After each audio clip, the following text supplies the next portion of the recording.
The tragedy of Richard III, with the landing of Earl Richmond and the battle at Bosworth Field. Actus primus, scona prima. Enter Richard Duke of Gloucester, solus.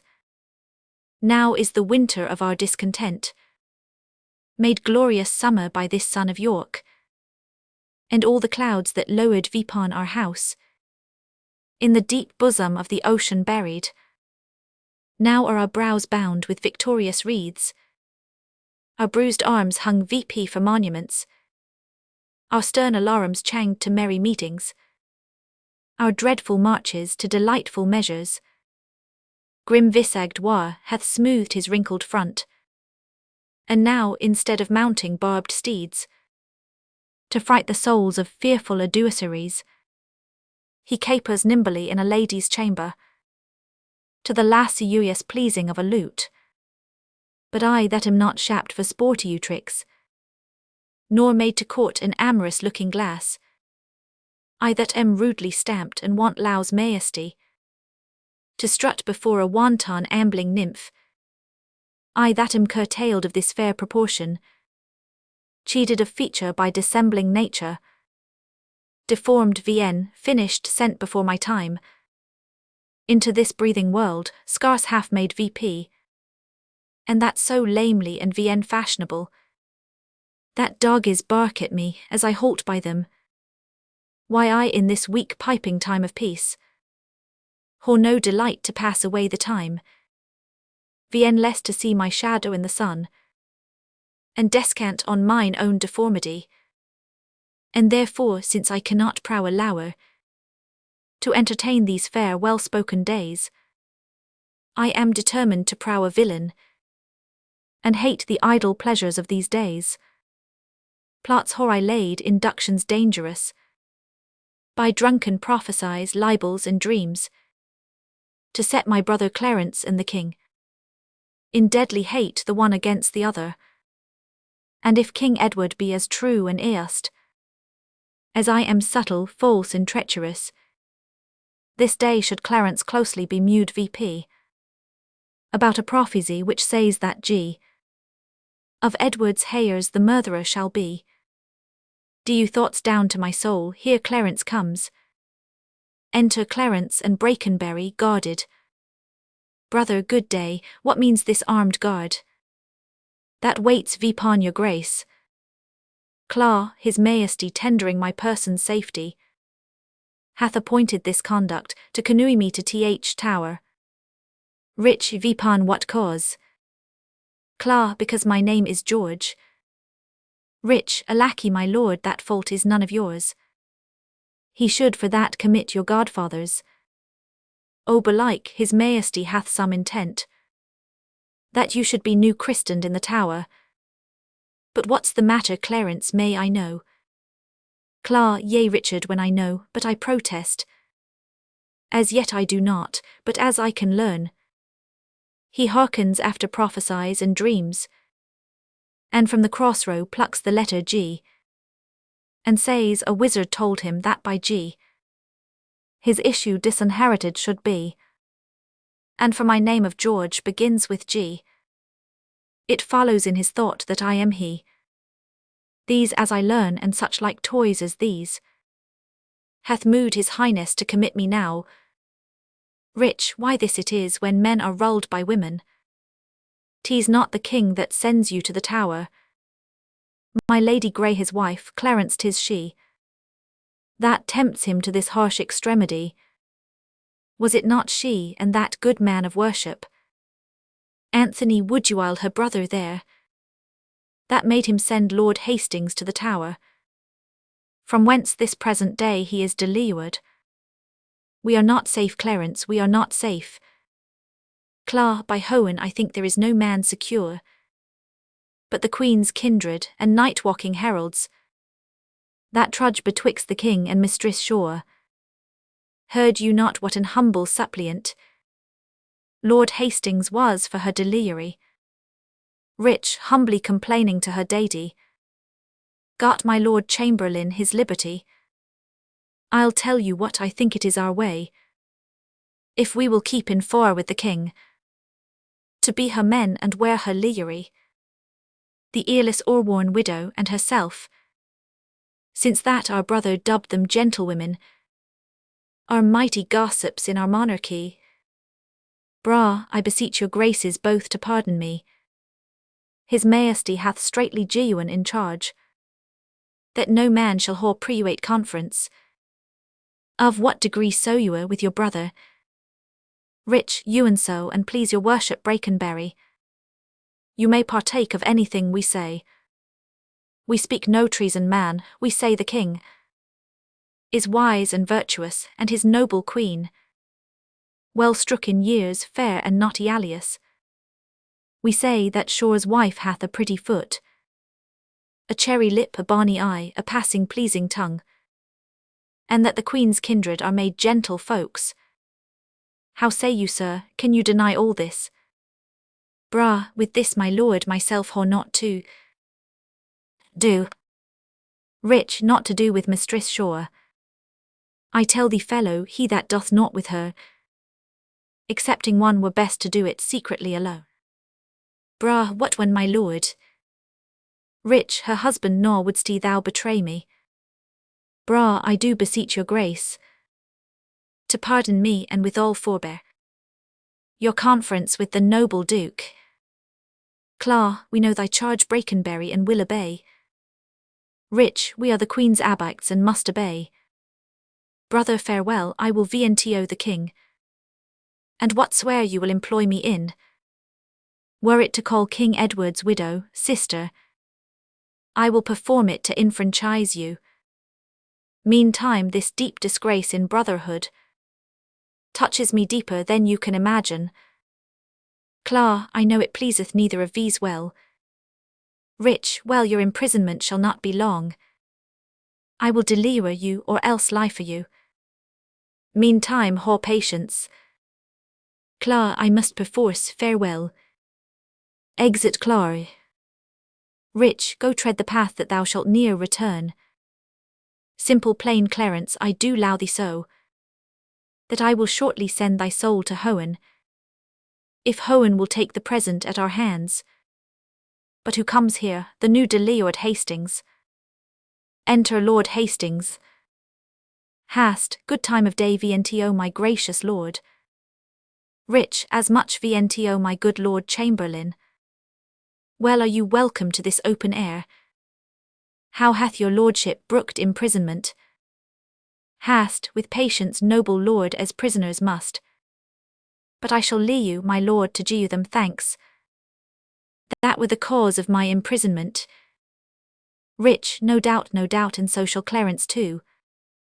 For they that were your enemies are his, and haw prevailed as much on him, as you. Hast, more pity that the eagle should be mewed, whiles kites and buzzards play at liberty. Rich, what news abroad? Hast, no news so bad abroad as this at home. The king is sickly, weak and melancholy, and his physicians fear him mightily. Rich, now by Sion that news is bad indeed. Oh, he has kept an ill diet long, and our much consumed his royal person. 'Tis very grievous to be thought vipon. Where is he in his bed? Hast, he is. Rich, go you before and I will follow you. Exit Hastings. He cannot leave you, I hope, and must not die, till George be packed with post-horse VP to Hohen. I'll in to VRGE his hatred more to Clarence, with lies well steeled with weighty arguments. And if I fail not in my deep intent, Clarence hath not another day to leave you. Which done, God take King Edward to his mercy, and lo the world for me to bustle in. For then I'll marry Warwick's youngest daughter. What though I killed her husband and her father? The readiest way to make the wench amends is to become her husband and her father, the which will I not all so much forlow, as for another secret close intent, by marrying her which I must reach VNTO. But yet I run before my horse to market, Clarence still breathes, Edward still lives and reigns. When they are gone, then must I count my gains. Exit. Scena secunda. Enter the course of Henry the Sixth with halberds to guard it, Lady Anne being the mourner. Anne, set down your honourable load. If honour may be shrouded in a hearse, whilst I awhile obsequiously lament the untimely fall of virtuous Lancaster. Poor key-cold figure of a holy king, pale ashes of the house of Lancaster, thou bloodless remnant of that royal blood, be it lawful that I innuocate thy ghost, to hear the lamentations of poor Anne, wife to thy Edward, to thy slaughtered son, stabbed by the self-asame hand that made these wounds. Lo, in these windows that let forth thy life, I power the helpless balmy of my poor eyes. O cursed be the hand that made these holes, cursed the heart that had the heart to do it, cursed the blood that let this blood from hence. More direful hap betide that hated wretch, that makes these wretched by the death of thee. Then I can wish to wallows to spiders, toads, or any creeping venomed thing that lives. If you are he haw child, abhor to you be it, prodigious and vn timely brought to light, whose vigli and vn natural aspect may fright the hopeful mother at the view, and that be heir to his vn happiness. If you are he haw wife, let her be made more miserable by the death of him than I am made by my young lord and thee.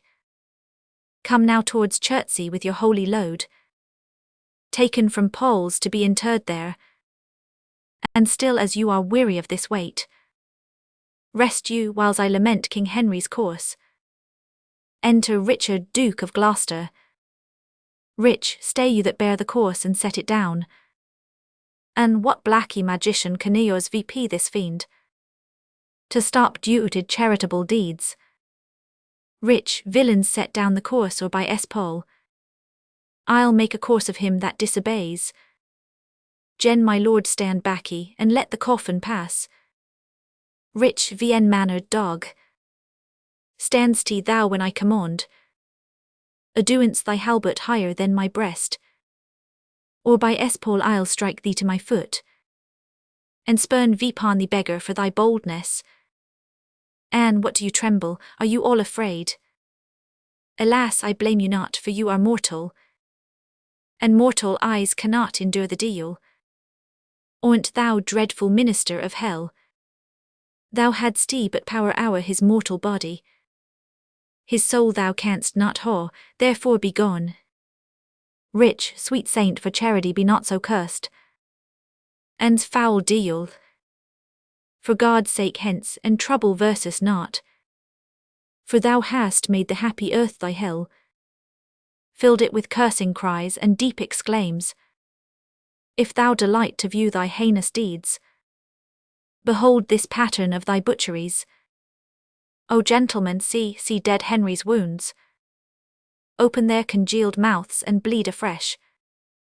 Blush, blush, thou lump of foul deformity, for 'tis thy presence that exhales this blood from cold and empty veins where no blood dwells. Thy deeds inhumane and vn natural, proux this deluge most vn natural. O God, which this blood madsty ruined his death, O earth, which this blood drinksty ruined his death, either hone with lightning strike the Murthra dead, or earth gape open wide and eat him quick, as thou dost swallow VP this good king's blood, which his hell-gowned arm hath butchered. Rich lady, you know no rules of charity, which renders good for bad, blessings for curses. And villain, thou know'st nor law of God nor man, no beast so fierce, but knows some touch of pity. Rich, but I know none, and therefore am no beast. And oh, wonderful when deals tell the truth. Rich, more wonderful when angels are so angry. Vouchsafe genuine perfection of a woman, of these supposed crimes to me low. by circumstance but to acquit myself, and vouchsafe diffused infection of man, of these known uils but to jew me low, by circumstance to curse thy cursed self. Rich, fairer than tongue can name thee, let me whore some patient leisure to excuse myself, and fouler than heart can think thee, thou canst make no excuse current, but to hang thyself. Rich, by such despair I should accuse myself, and by despairing shalt thou stand excused, for doing worthy vengeance on thyself, that didst vn worthy slaughter vipon others. Rich, say that I slew them not, and then say they were not slain, but dead they are, and deulish slaw by thee. Rich, I did not kill your husband, and why then he is aliu. Rich, nay, he is dead and slain by Edward's hands, and in thy foul throat thou liest.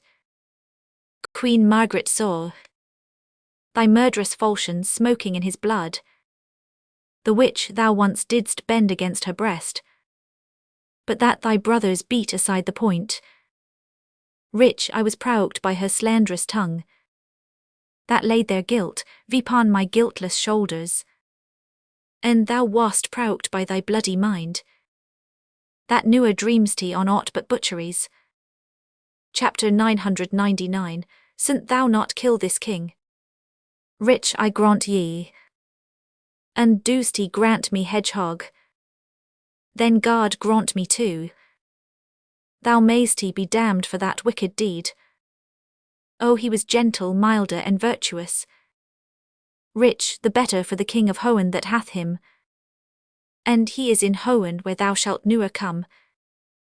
Rich, let him thank me that holp to send him thither, for he was fitter for that place than earth, and thou vn fit for any place but hell. Rich, yes, one place else if you will hear me name it, and some dungeon. Rich, your bed chamber, an ill rest betide the chamber where thou liest. Rich, so will it, madam, till I lie with you, and I hope so. Rich, I know so, but gentle Lady Anne, to lo this keen encounter of our wits, and fall something into a slower method, is not the causer of the timeless deaths of these Plantagenets, Henry and Edward, as blameful as the executioner, and thou wast the cause in most accursed effect. Rich, your beauty was the cause of that effect, your beauty that did haunt me in my sleep, to undertake the death of all the world, so I might lie 1 hour in your sweet bosom, and if I thought that I tell thee homicide, these nails should rent that beauty from my cheeks. Rich, these eyes could not endure why beauty's rack. You should not blemish it if I stood by, as all the world is cheered by the sun, so I by that, it is my day, my life, and blacky night o'ershade thy day, and death thy life. Rich, curse not thyself, fair creature, thou art both, and I would I were to be ruinged on thee. Rich, it is a quarrel most natural, to be ruinged on him that loweth thee, and it is a quarrel earst and reasonable, to be ruinged on him that killed my husband. Rich, he that bereft the lady of thy husband, did it to help thee to a better husband, and his better doth not breath vipon the earth. Rich, he leus that lows thee better than he could, and name him Rich Plantagenet, and why that was he. Rich, the self-asame name, but one of better nature. And where is he? Rich, here. Spits at him. Why dost thou spit at me? And would it were mortal poison for thy sake. Rich, newer came poison from so sweet a place, and newer hung poison on a fouler toad. Out of my sight thou dost infect mine eyes. Rich, thine eyes, sweet lady, whore infected mine. And would they were basilisks to strike thee dead. Rich I would they were that I might die at once. For now they kill me with a leering death. Those eyes of thine, from mine hoard drawn salt tears, sham their aspects with store of childish drops. These eyes which newer shed remorseful tear, know when my father York and Edward wept, to hear the piteous moan that Rutland made, when black-fact Clifford shook his sword at him, nor when thy warlike father like a child told the sad story of my father's death, and 20 times made pause to sob and weep, that all the standers by had wet their cheeks, like trees bedashed with rain, in that sad time. My manly eyes did scorn and humble tear, and what these sorrows could not thence exhale, thy beauty hath and made them blind with weeping. I newer sued to friend nor enemy, my tongue could newer learn sweet smoothing word, but now thy beauty is proposed my fee. My proud heart sues and prompts my tongue to speak. She looks scornfully at him. Teach not thy lip such scorn, for it was made for kissing, lady, not for such contempt. If thy revengeful heart cannot forge you, lo, here I lend thee this sharp-pointed sword, which if thou please to hide in this true breast, and let the soul forth that adoreth thee, I lay it naked to the deadly stroke, and humbly beg the death upon my knee. He lays his breast open, she offers at with his sword. Nay, do not pause, for I did kill King Henry, but 'twas thy beauty that provoked me. Nay, now dispatch, 'twas I that stabbed young Edward, but 'twas thy homely face that set me on. She fouls the sword. Take VP the sword again, or take VP me. And arise, dissembler, though I wish thy death, I will not be thy executioner. Rich, then bid me kill myself, and I will do it. And I whore already. Rich, that was in thy rage. Speak it again, and ewen with the word. This hand which for thy low did kill thy low, shall for thy low kill a far truer low. To both their deaths shalt thou be accessory. And I would I knew thy heart. Rich, 'tis figured in my tongue, and I fear me both are false. Rich, then knew a man was true, and well put VP your sword. Rich, say then my peace is made, and that shalt thou know hereafter. Rich, but shall I leave you in hope, and all men I hope leave you so. Vouchsafe to wear this ring. Rich, look how my ring encompasseth thy finger. Ewen so thy breast encloset my poor heart. Wear both of them, for both of them are thine. And if thy poor duke did Sarowant may, but beg one for at thy gracious hand, thou dost confirm his happiness for ewer. And what is it? Rich, that it may please you lo these sad designs, to him that hath most cause to be a mourner, and presently repair to Crosby House, where after I horse solemnly interred, at Chertsey Monastery this noble king, and wet his graw with my repentant tears. I will with all expedient duty see you. For Dewas vn known reasons I beseech you, grant me this boon, and with all my heart, and much it joys me too, to see you are become so penitent. Tressel and Berkeley, go along with me. Rich, bid me farewell, and 'tis more than you deserve. But since you teach me how to flatter you, imagine I have said farewell already. Exit too with Anne. Gent towards Chertsey, noble lord. Rich, no, to Whitefriars there attend my calming. Exit course. Was you a woman in this humour wooed? Was you a woman in this humour won? I'll whore her, but I will not keep her long. What, I that killed her husband and his father, to take her in her heart's extremest hate, with curses in her mouth, tears in her eyes, the bleeding witness of my hatred by, holding guard her conscience and these bars against me, and I no friends to back ye my sweet withal, but the plain deal and dissembling looks, and yet to win her, all the world to nothing. It is.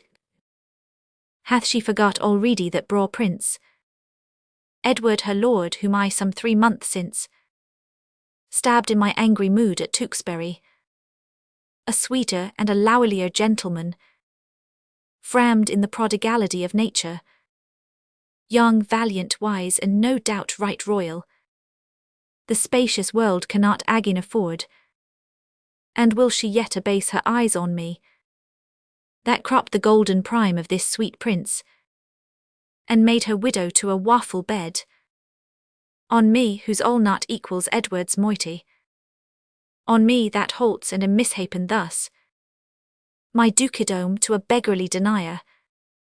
I do mistake my person all this while, vipon my life she finds, although I cannot myself to be a moralless proper man, I'll be at charges for a looking glass, and entertain a score or 2 of tailors, to study fashions to adorn my body. Since I am crept in for with myself, I will maintain it with some little cost. But first I'll turn yon fellow in his graw, and then return lamenting to my lough. Shine out, fair sun, till I haw bought a glass, that I may see my shadow as I pass. Enter Shana Tertia. Enter the Queen Mother, Lord Reuers and Lord Grey. Reu, haw patience, madam, there's no doubt his majesty will soon recover his accustomed health. Grey, in that you brook it ill, it makes him worse. Therefore for God's sake entertain good comfort, and cheer his grace with quick and merry eyes. 'Cause if he were dead, what would betide on me? If he were dead, what would betide on me? Grey, no other harm but loss of such a lord. 'Cause the loss of such a lord includes all harms. Grey, the Howans haw blessed you with a goodly son, to be your comforter when he is gone. He is young, and his minority is put vnto the trust of Richard Gloucester, a man that lows not me, nor none of you. Reu, is it concluded he shall be protector? It is determined, not concluded yet. But so it must be if the king miscarry. Enter Buckingham and Derby. Grey, here comes the Lord of Buckingham and Derby. Buck, good time of day vnto your royal grace. Dare, God make your majesty eyeful as you haw been. The Countess Richmond, good my Elle of Derby, to your good prayer will scarcely say Amen. Yet Derby, notwithstanding she's your wife, and lows not me, be you good lord assured. I hate not you for her proud arrogance. Dare, I do beseech you, either not believe you the injurious slanders of her false accusers, or if she be accused on true report, bear with her weakness, which I think proceeds from wayward sickness and no grounded malice. 'Cause saw you the king today, my lord of Derby? Dare, but now the Duke of Buckingham and I are come from visiting his majesty. What likelihood of his amendment, lords? Buck, madam, good hope, his grace speaks cheerfully. God grant him health, did you confer with him? Buck, madam, he desires to make atonement between the Duke of Gloucester and your brothers, and between them and my Lord Chamberlain, and sent to warn them to his royal presence. Would all were well, but that will ne'er be. I fear our happiness is at the height. Enter Richard. Rich, they do me wrong, and I will not endure it. Who is it that complains vnto the king? That I forsooth am stern and low them not. By holy Paul, they low his grace but lightly, that fill his ears with such dissentious rumours. Because I cannot flatter and look fair, smile in men's faces, smooth to see you and cog, duck with French nods and apish courtesy, I must be held a rancorous enemy. Cannot a plain man liu and think no harm? But thus his simple truth must be abuzzed with silken, sly, insinuating Iacchus. Grey, to who in all this presence speaks your grace? Rich, to thee that hast nor honesty nor grace. When whore I aneared thee, when done thee wrong? Or thee, or any of your faction? A plague vipon you all, his royal grace, whom God preserve better than you would wish, cannot be quiet scarce a breathing while, but you must trouble him with lewd complaints. Ki brother of Gloucester, you mistake the matter. The king on his own royal disposition, and not provoked by any suitor else, aiming belike at your interior hatred, that in your outward action shows itself, against my children, brothers, and myself, makes him to send, that he may learn the ground. Rich, I cannot tell, the world is grown so bad, that wrens make prey, where eagles dare not perch. Since Uri Iacchi became a gentleman, there's many a gentle person made a Iacchi. Come, we know your meaning, brother Gloucester. You and I my advancement and my friends. God grant we newer may haw need of you. Rich, meantime, God grants that I haw need of you. Our brother is imprisoned by your means. Myself disgract, and the nobility held in contempt, while great promotions are daily genuine to ennoble those that scarce some 2 days since were worth a noble. By him that raised me to this careful height, from that contented hap which I envied, I newer did incense his majesty against the Duke of Clarence, but haw been an earnest advocate to plead for him. My lord, you do me shameful in a Uri, falsely to draw me in these vile suspects. Rich, you may deny that you were not the mean of my lord Hastings' late imprisonment. Riu, she may my lord for. Rich, she may lord Riu's, why who knows not so. She may do more, sir, than denying that. She may help you to many fair preferments, and then deny her aiding hand therein, and lay those honours on your high desert. What may she not? She may, I marry may she. Riu, what marry may she? Rick, what marry may she? Marry with a king, a bachelor, and a handsome stripling too. Iwis your grandam had a worser match. My lord of Gloucester, I haw too long borne your blunt VP braidings and your bitter scoffs. By Hohen I will acquaint his majesty of those gross taunts that oft I haw endured. I had rather be a country servant maid than a great queen with this condition, to be so baited, scorned, and stormed at. Small I haw I in being England's queen. Enter old Queen Margaret.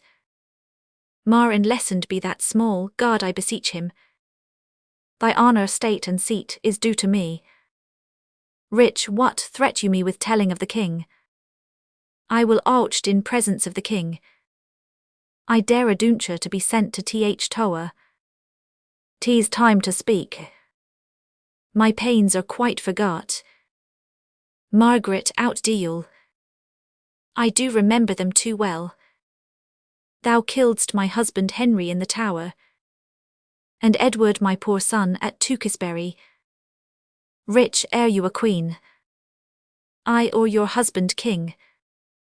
I was a packy horse in his great affairs, a weeder out of his proud adversaries, a liberal rewarder of his friends. To royalize his blood I spent mine own. Margaret, I in much better blood than his or thine. Rich, in all which time you and your husband were factious for the house of Lancaster, and Riuers so were you, was not your husband in Margaret's battle at St. Albans slain. Let me put in your minds, if you forget, what you haw been ere this, and what you are, withal what I haw been and what I am. QM a murtherous villain, and so still thou art. Rich, poor Clarence did forsake his father Warwick. I and forswore himself, which Isu pardon. QM which God ruined. Rich, to fight on Edward's party for the crown. And for his meed, poor lord, he is mewed VP. I would to God my heart were flint, like Edward's. Or Edward's soft and pitiful like mine. I am too childish foolish for this world. QM hie thee to hell for shame, and lo this world. Thou Cacodemon, there thy kingdom is. Ryu, my lord of Gloucester, in those busy days, which hear you vrge to prow versus enemies. We followed then our lord, our sour rainy king. So should we you, if you should be our king.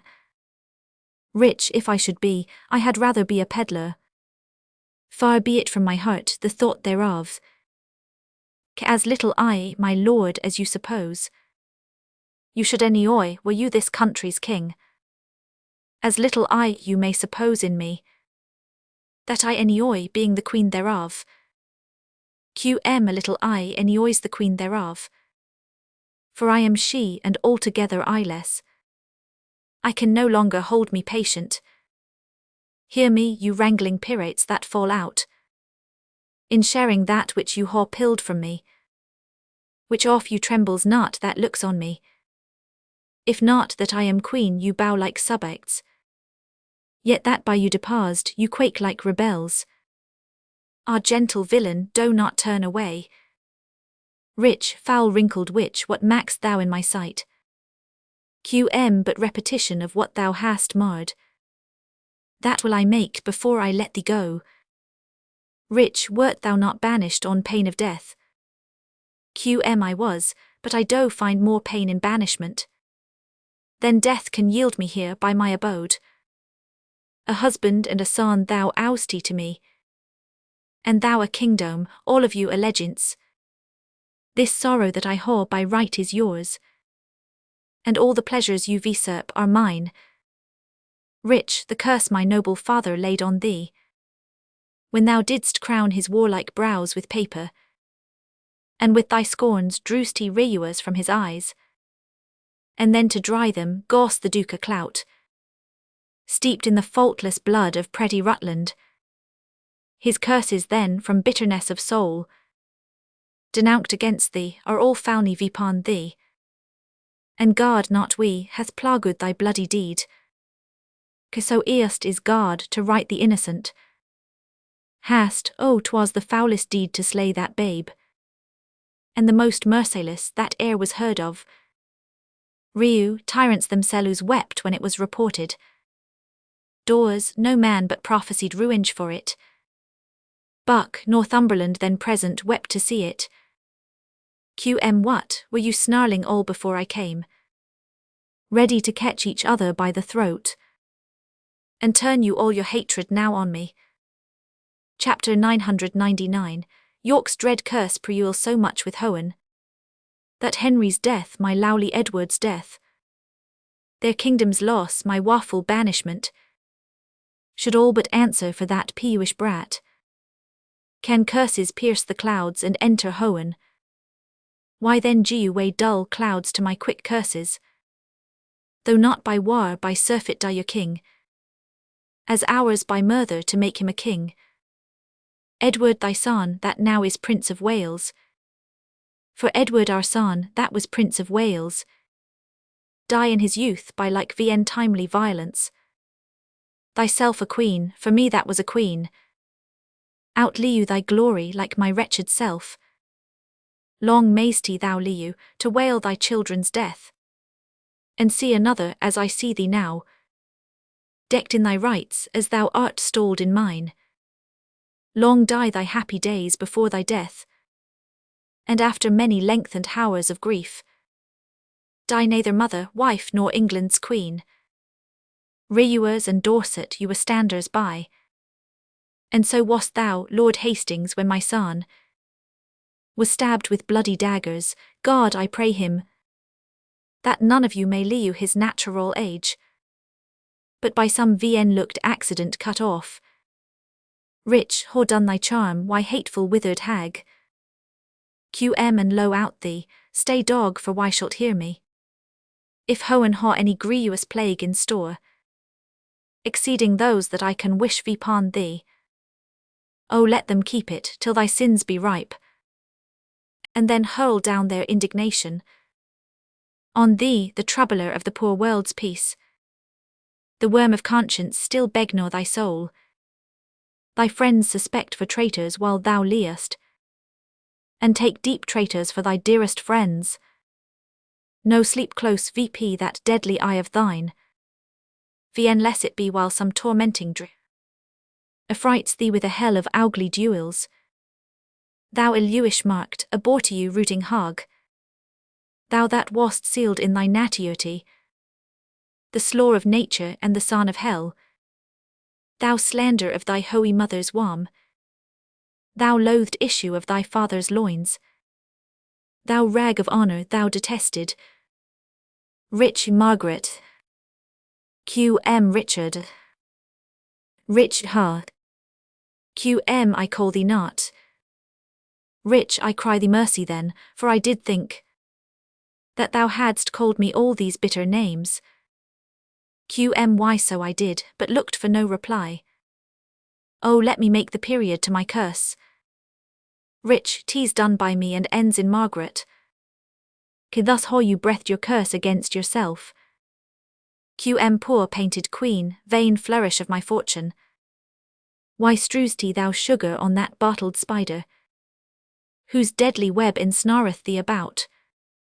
Fool, fool, thou whetst a knife to kill thyself. The day will come that thou shalt wish for me to help thee curse this poisonous bunch-backed toad. Hast, false boding woman, end thy frantic curse, least to thy harm thou moo our patience. Foul shame upon you, you ha all mood mind. Rye, were you well serrowed you would be taught your duty. To serrow me well, you all should do me duty. Teach me to be your queen and you my subjects. O serrow me well, and teach your sellus that duty. Doors, dispute not with her, she is lunatic. Peace master Marquess, you are malapert. Your fire new stamp of honour is scarce current. Oh that your young nobility could urge. What twere to lose it and be miserable? They that stand high, how many blasts to shake them, and if they fall they dash themselves to pieces. Rich, good counsel Mary, learn it Marquess. Door, it touches you my lord as much as me. Rich, I and much more, but I was born so high. Our eyrie buildeth in the cedar's top, and dallies with the wind and scorns the sun. Mar and turns the sun to shade, alas, alas. Witness my son, now in the shade of death, whose bright outshining beams thy cloudy wrath hath in eternal darkness folded VP. Your eyrie buildeth in our eyrie's nest. O God that seest it, do not suffer it. As it is one with blood, lost be it so. Buck, peace, peace for shame, if not for charity. Ma vrge neither charity nor shame to me. Vien charitably with me how you dealt, and shamefully my hopes by you are butchered. My charity is outrage, life my shame, and in that shame still liu my sorrow's rage. Back, whore done. Morrow princely Buckingham, I'll kiss thy hand, in scene of league and amity with thee. Now fair befall thee and thy noble house. Thy garments are not spotted with our blood, nor thou within the compass of my curse. Buck, nor no one here, for curses newer pass the lips of those that breath them in the air. Mar, I will not think but they ascend the sky, and there awake God's gentle sleeping peace. O Buckingham, take heed of yonder dog. Look, when he fawns he bites, and when he bites, his venom tooth will rankle to the death. Ho not to do with him, beware of him. Sin, death, and hell ho set their marks on him, and all their ministers attend on him. Rich, what doth she say, my lord of Buckingham? Buck, nothing that I respect my gracious lord. Mar, what dost thou scorn me? For my gentle counsel, and sooth the deal that I warn thee from. Oh, but remember this another day, when he shall split thy very heart with sorrow, and say poor Margaret was a prophetess. Leo each of you the subax to his hate, and he to yours, and all of you to God's. Enter. Buck, my hair doth stand an end to hear her curses. Reu, and so doth mine, I muse why she's at liberty. Rich, I cannot blame her, by God's holy mother. She hath had too much wrong, and I repent my part thereof that I haw done to her. Mar, I never did her any to my knowledge. Rich, yet you haw all the vantage of her wrong. I was too hot to do somebody good. That is too cold in thinking of it now. Mary, as for Clarence, he is well repaid. He is franked VP to fatting for his pains. God pardon them that are the cause thereof. Reu, a virtuous and a Christian-like conclusion. To pray for them that haw done scath to these. Rich, so do I ewer being well adoized. Speaks to himself. For had I cursed now, I had cursed myself. Enter Catesby. Cates, madam, his majesty doth call for you, and for your grace and yours, my gracious lord. Catesby, I come. Lords, will you go with me? Reu, we wait vipon your grace. Exeunt all but Gloucester. Rich, I do the wrong and first begin to brawl.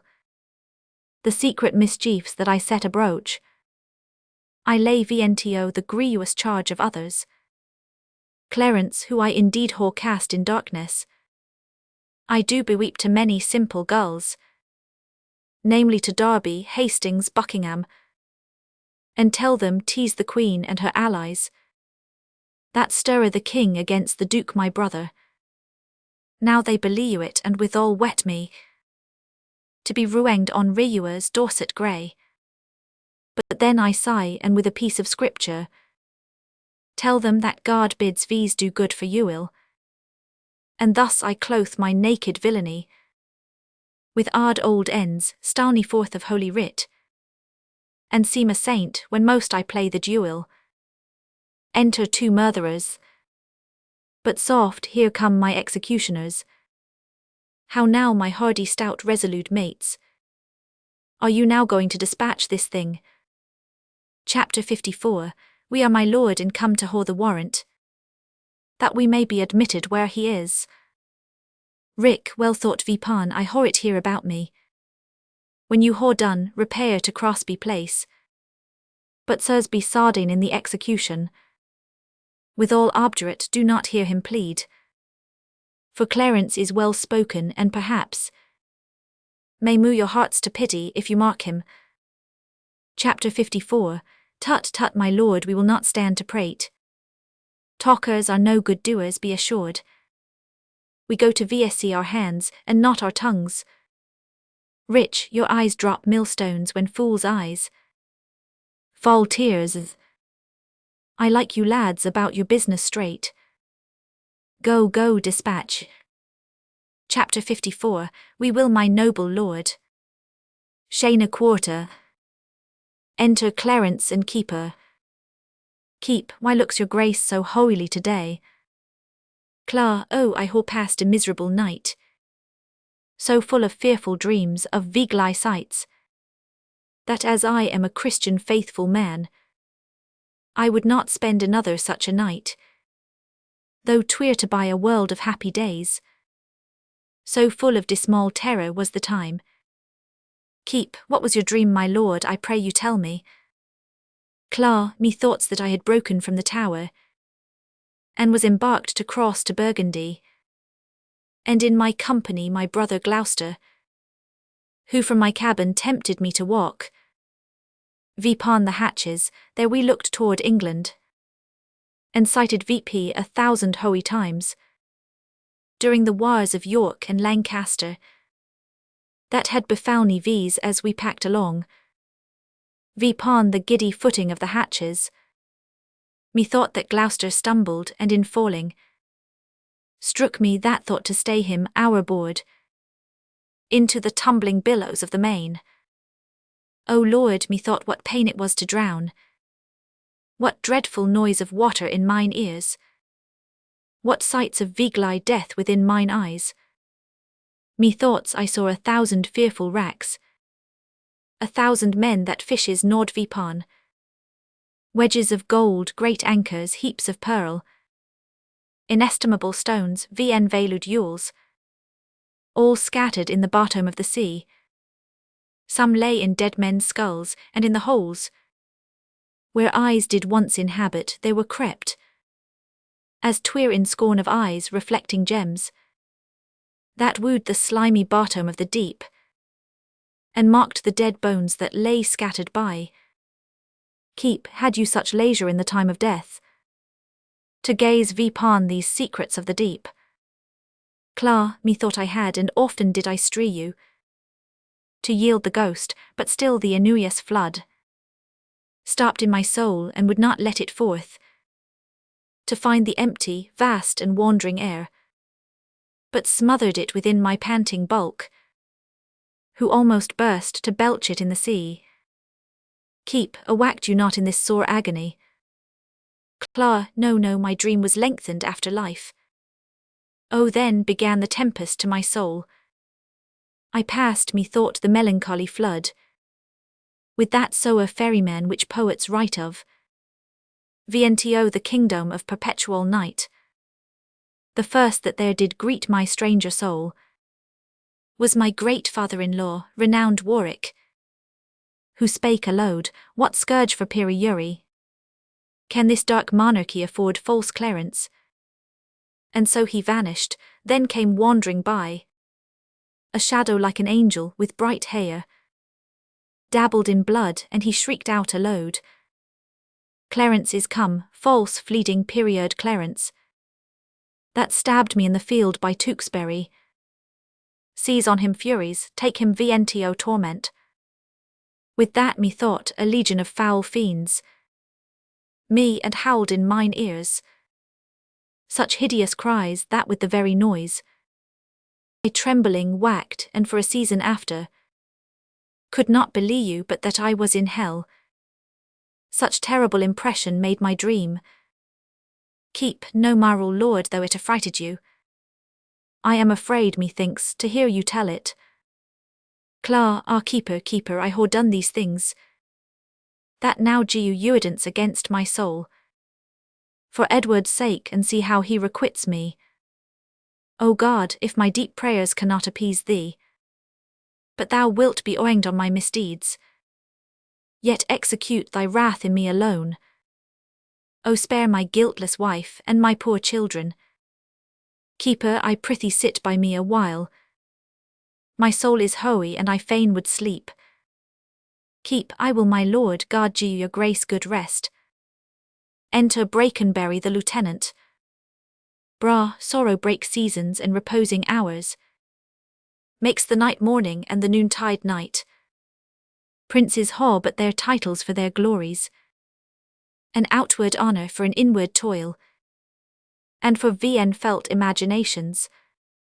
They often feel a world of restless cares, so that between their titles and low name, there's nothing differs but the outward fame. Enter two murderers. One ho, who's here?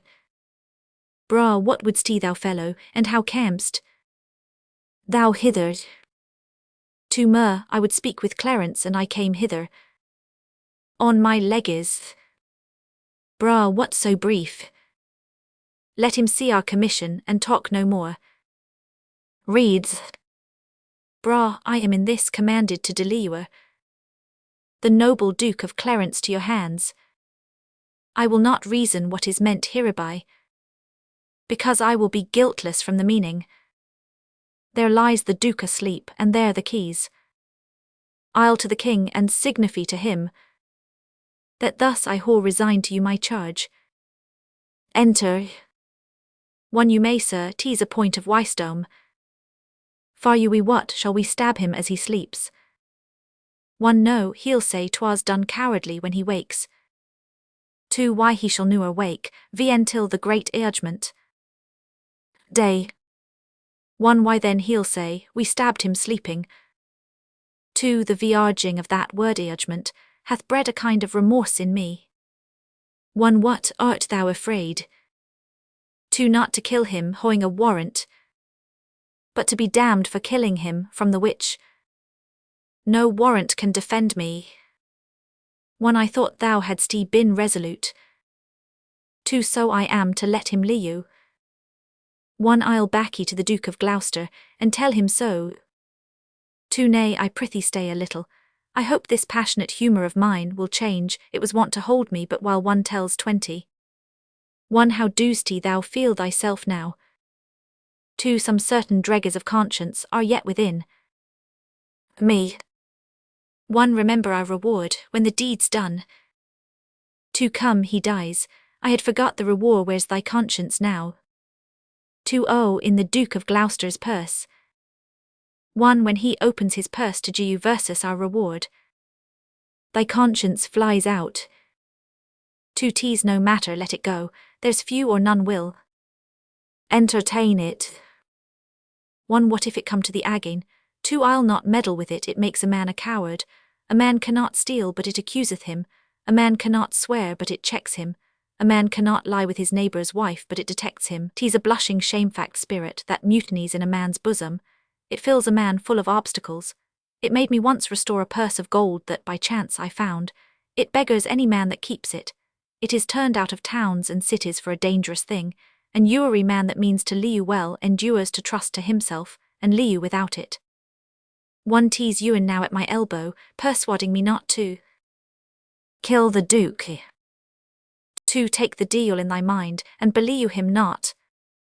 He would insinuate with thee but to make thee sigh.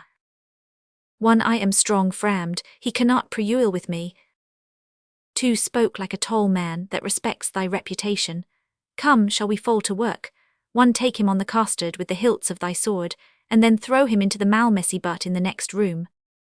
2 Oh, excellent Dewis, and make a sop of soft he wakes. 2 Strike. 1 No, we'll reason with him. Cla, where art thou, keeper? Giu me a cup of wines. 2 You shall haul wine enough, my lord, anon. Cla, in God's name, what art thou? 1 A man as you are. Cla, but not as I am royal, nor you as we are loyal. Cla, thy voice is thunder, but thy looks are humble. 1 My voice is now the king's, my looks mine own. Cla, how darkly and how deadly dost thou speak. Your eyes do menace me, why look you pale? Who sent you hither, wherefore do you come? To Cla, to murder me. Both I. Cla, you scarcely haw the hearts to tell me so, and therefore cannot haw the hearts to do it. Wherein, my friends, haw I offended you? 1 Offended versus you haw not, but the king. Cla, I shall be reconciled to him ag. 2 Newer my lord, therefore prepare to die. Cla, are you drawn forth among a world of men to slay the innocent? What is my offence? Where is the evidence that doth accuse me? What lawful quest haw you in their verdict vp? Vnto the frowning urge, or who pronounced the bitter sentence of poor Clarence's death? Before I be convict by course of law, to threaten me with death is most vn lawful. I charge you, as you hope for any goodness, that you depart and lay no hands on me. The deed you vn undertake is damnable. 1 What we will do, we do vpon command, and he that hath commanded is our king. Cla, erroneous vassals, the great king of kings hath in the table of his law commanded that thou shalt do no murder. Will you then spurn at his edict and fulfill a man's? Take heed, for he holds vengeance in his hand, to hurl vpon their heads that break his law. 2 And that same vengeance doth he hurl on thee, for false forswearing and for murder too. Thou didst he receive the sacrament to fight in quarrel of the house of Lancaster. One, and like a traitor to the name of God, didst he break that vow, and with thy treacherous blade, enrips the bowels of thy Saurani's son. Two, whom thou wast sworn to cherish, and defend, how canst thou vrge God's dreadful law to ease, when thou hast broke it in such dear degree? Cla, alas, for whose sake did I that ill deed? For Edward, for my brother, for his sake. He sends you not to murder me for this, for in that sin he is as deep as I. If God will be oranged for the deed, oh know you yet he doth it publicly. Take not the quarrel from his powerful arm. He needs no indirect or lawless course to cut off those that whore offended who made thee then a blowdy minister.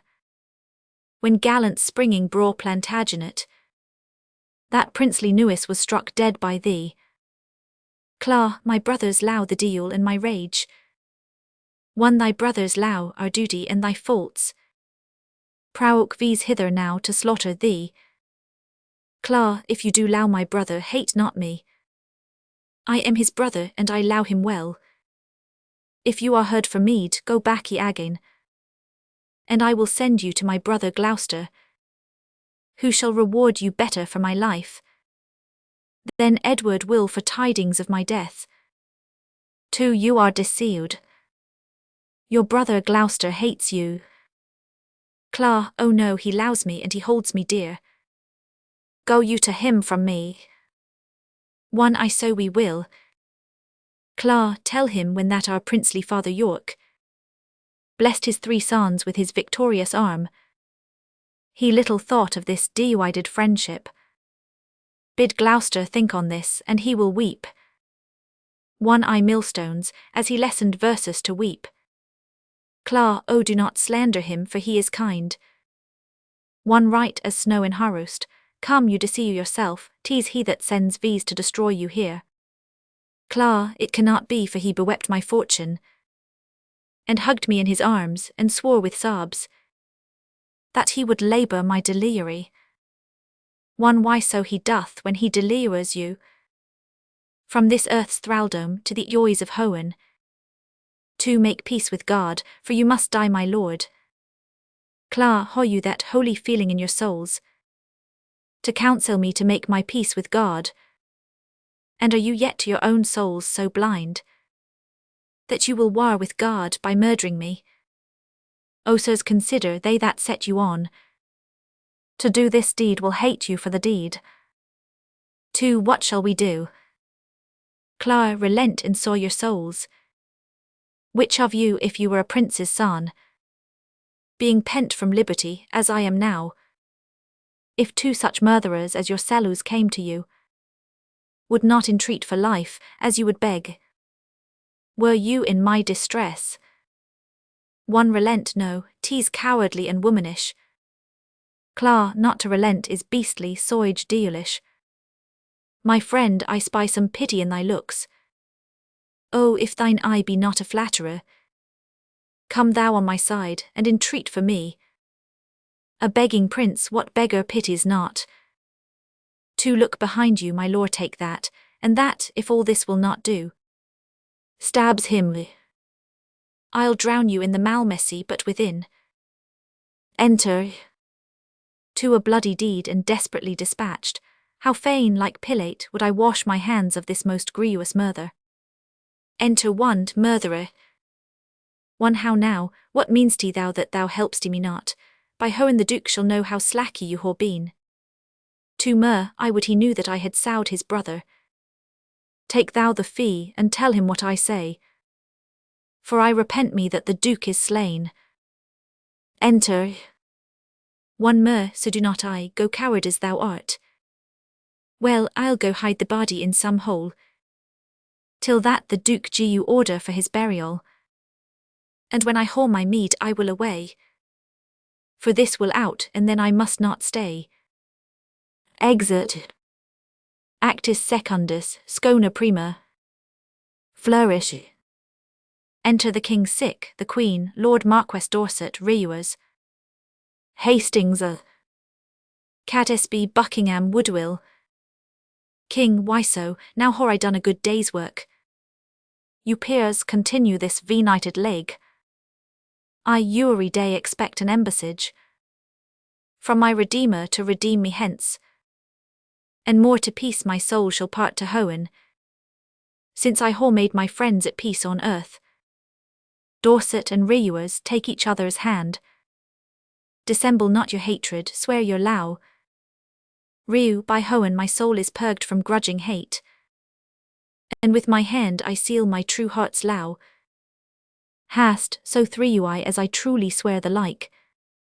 King, take heed you dally not before your king, lest he that is the supreme king of kings confound your hidden falsehood and award either of you to be the other's end. Hast, so prosper I as I swear perfectly. Rye, and I as I low Hastings with my heart. King, madam, yourself is not exempt from this, nor you son Dorset, Buckingham, nor you. You ho Benny factious one against the other. Wife, low Lord Hastings, let him kiss your hand. And what you do, do it vien feignedly. There Hastings, I will newer more remember our former hatred, so threw you I and mine. King, Dorset, embrace him. Hastings, low Lord Marquess. Dor, this interchange of low I here protest. Vipon my part shall be inviolable. Hast, and so swear I. King, now princely Buckingham, seal why this league with thy embracements to my Weu's allies, and make me happy in your venity. Buck, when your Buckingham doth turn his hate, vipon your grace but with all ducious low, doth cherish you and yours God punish me, with hate in those where I expect most low, when I ho most need to employ a friend, and most assured that he is a friend, deep, hollow, treacherous, and full of guile. Be he vnto me, this do I beg of Hoen, when I am cold in low to you or yours. Embrace. King, a pleasing cordial, princely Buckingham, is this thy vow, vnto my sickly heart? There wanteth now our brother Gloucester here, to make the blessed period of this peace. Buck, and in good time. Here comes Sir Richard Ratcliffe and the Duke. Enter Ratcliffe and Gloucester. Rich, good morrow to my sour rainy king and queen, and princely peers, a happy time of day. King, happy indeed as we ho spent the day. Gloucester, we ho done deeds of charity, made peace of enmity, fair low of hate, between these swelling wrong incensed peers. Rich, a blessed labour my most sour rainy lord, among this princely heap if any here, by false intelligence or wrong surmise, hold me a foe, if I vien willingly or in my rage, or aught committed that is hardly borne, to any in this presence I desire, to reconcile me to his friendly peace. 'Tis death to me to be at enmity. I hate it and desire all good men's low. First, madam, I entreat true peace of you, which I will purchase with my ducious Cerois. Of you my noble Carsin Buckingham, if you or any grudge were lodged between these, of you and you, Lord Reuers and of Dorset, that all without desert whore frowned on me, of you Lord Woodwill and Lord Scales of you, dukes, earls, lords, gentlemen indeed of all, I do not know that Englishman ally you, with whom my soul is any ear at odds, more than the infant that is born tonight. I thank my God for my humility, 'cause a holy day shall this be kept hereafter. I would to God all strifes were well compounded. My sour rainy lord, I do beseech your highness, to take our brother Clarence to your grace. Rich, why madam hore I offered low for this, to be so floated in this royal presence, who knows not that the gentle duke is dead. They all start. You do him in a fury to scorn his course. King, who knows not he is dead? Who knows he is? All-seeing Hoen, what a world is this? Buck, look I so pale Lord Dorset as the rest. Dor, I my good lord and no man in the presence. But his red colour hath forsook his cheeks. King, is Clarence dead? The order was ruest. Rich, but he poor man by your first order died. And that a winged Mercury did bear. Some tardy cripple bear the countermand. That came too lag to see him buried. God grant that some less noble and less loyal, nearer in bloody thoughts and not in blood, deserve not worse than wretched Clarence did, and yet go current from suspicion. Enter Earl of Derby. Dare, aboon my sour rainy for my sorrowest done. King, I prithee peace, my soul is full of sorrow. Dare, I will not rise unless your hinds hear me. King, then say at once what is it thou requests? Dare, the forfeit sour rainy of my servant's life, who slew today a riotous gentleman, lately attendant on the Duke of Norfolk. King, hore I a tongue to doom my brother's death, and shall that tongue gie you pardon to a slaw? My brother killed no man, his fault was thought, and yet his punishment was bitter death. Who sued to me for him, who in my wrath kneeled at my feet and bid me be adoized? Who spoke of brotherhood, who spoke of law? Who told me how the poor soul did forsake the mighty Warwick and did fight for me? Who told me in the field at Tewkesbury, when Oxford had me down, he rescued me, and said, dear brother, leave you and be a king? Who told me when we both lay in the field, frozen almost to death, how he did lap me, Ewan in his garments, and did gie you himself, all thin and naked, to the numb cold night? All this from my remembrance, brutish wrath, sinfully plucked, and not a man of you had so much grace to put it in my mind. But when your carters or your waiting vassals who done a drunken slaughter and defact the precious image of our dear Redeemer, you straight are on your knees for pardon, pardon, and I venously too must grant it you. But for my brother not a man would speak, nor I vn gracious, speak vnto myself. For him poor soul, the proudest of you all, who been beholding to him in his life, yet none of you would once beg for his life. O God, I fear thy eastis will take hold on me and you, and mine and yours for this. Come Hastings, help me to my closet. Ah, poor Clarence, exeunt some with K and Queen. Rich, this is the fruits of rations, marked you not? How that the guilty kindred of the Queen looked pale when they did hear of Clarence's death. Oh, they did vrge it still vnto the king. God will ruinge it. Come lords, will you go to comfort Edward with our company? Buck, we wait vipon your grace. Exeunt. Shana secunda. Enter the old Duchess of York, with the two children of Clarence. Edward, good grandam, tell these is our father dead. Dutch, no boy. Dor, why do weep so oft, and beat your breast, and cry, O Clarence, my vn happy son?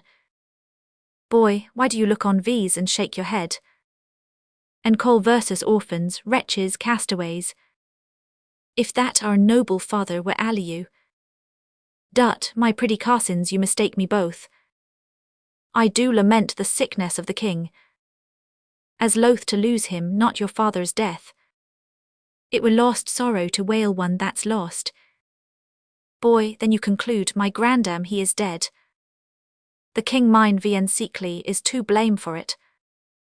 God will ruinge it, whom I will importune with earnest prayers all to that effect. Dor, and so will I. Dut, peace children, peace, the king doth allow you well. Incapable and shallow innocence, you cannot guess who caused your father's death. Boy, grandam we can, for my good viencly Gloucester told me the king prowoke to it by the queen. Dewised impeachments to imprison him. And when my Vian secretly told me so, he wept, and pitied me and kindly kissed my cheek, bade me rely on him as on my father, and he would allow me dearly as a child.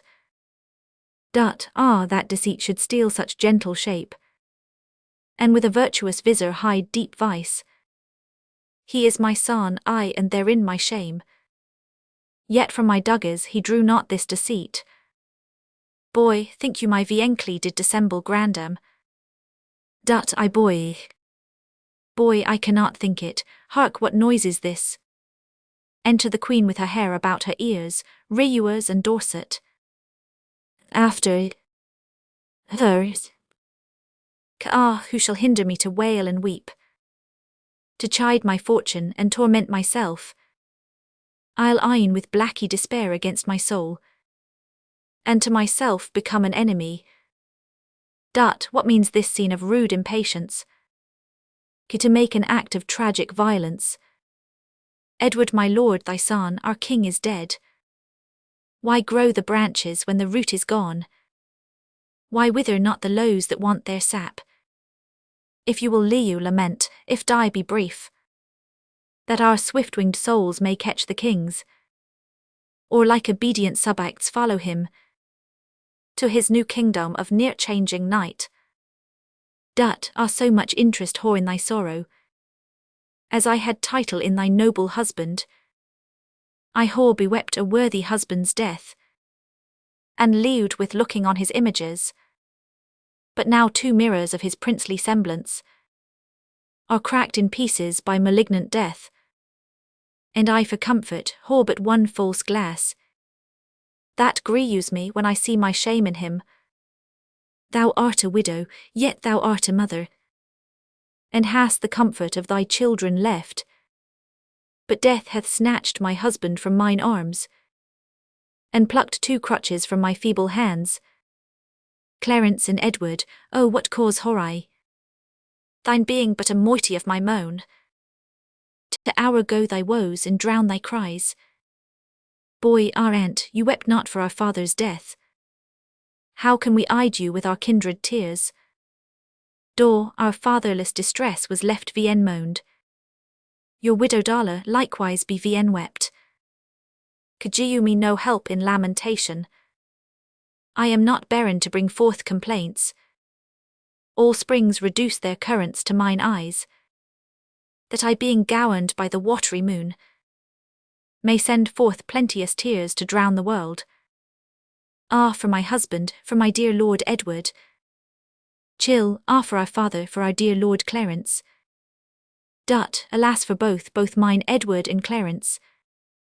What stay had I but Edward, and he's gone? What stay had we but Clarence, and he's gone? What stays had I but they, and they are gone? Was newer widow had so dear a loss? Were newer orphans had so dear a loss?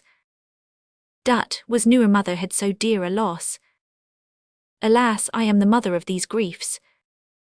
Their woes are parcelled, mine is general.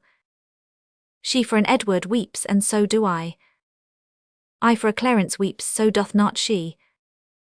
These babes for Clarence weep, so do not they. Alas, you 3 on me threefold distressed. Power all your tears, I am your sorrow's nurse, and I will pamper it with lamentation. Comfort dear mother, God is much displeased, that you take with Vienne thankfulness his doing. In common worldly things, 'tis called Vienne grateful, with dull Vienne willingness to repay a debt, which with a bounteous hand was kindly lent. Much more to be thus opposite with Hohen, for it requires the royal debt it lent you. Reuers, madam, bethink you like a careful mother. Of the young prince your son, send straight for him. Let him be crowned, in him your comfort lies. Drown desperate sorrow in dead Edward's graw, and plant your eyes in lewing Edward's throne. Enter Richard, Buckingham, Derby, Hastings, and Ratcliffe. Rich sister whole comfort, all of verses whole cause, to wail the dimming of our shining star. but none can help our harms by wailing them. Madam, my mother, I do cry you mercy. I did not see your grace, humbly on my knee. I craw your blessing. Dut, God bless thee and put meekness in thy breast. Allow charity, obedience and true duty. Rich, amen, and make me die a good old man. That is the but end of a mother's blessing. I marvel that her grace did low it out. Buck, you cloudy princes and heart-sorrowing peers, that bear this hoey mutual load of moan, now cheer each other in each other's low. Though we whore spent our harvest of this king, we are to reap the harvest of his son. The broken rancour of your high swalny hates, but lately splintered, knit and ironed together, must gently be pursued, cherished and kept. Me seemeth good that with some little train, forthwith from Ludlow the young prince be set, hither to London to be crowned our king. Reviewers, why with some little train? My lord of Buckingham, Buck, marry my lord, least by a multitude the new-healed wound of malice should break out, which would be so much the more dangerous, by how much the estate is green, and yet engowned, where Ury horse bears his commanding reiny, and may direct his course as please himself, as well the fear of harm as harm apparent, in my opinion ought to be prevented. Rich, I hope the king made peace with all of these, and the compact is firm and true in me. And so in me, and so I think in all.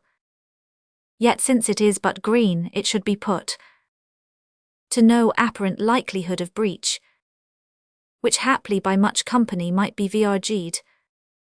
Therefore I say with noble Buckingham, that it is meet so few should fetch the prince. Hast, and so say I. Rich, then be it so, and go we to determine who they shall be that straight shall post to London. Madam, and you my sister, will you go to Geu your censures in this business? Exeunt. Man it Buckingham and Richard. Buck, my lord, who you are your nigh to the prince, for God's sake let not these two stay at home. For by the way I'll sort occasion, as index to the story we late talked of, to part the queen's proud kindred from the prince.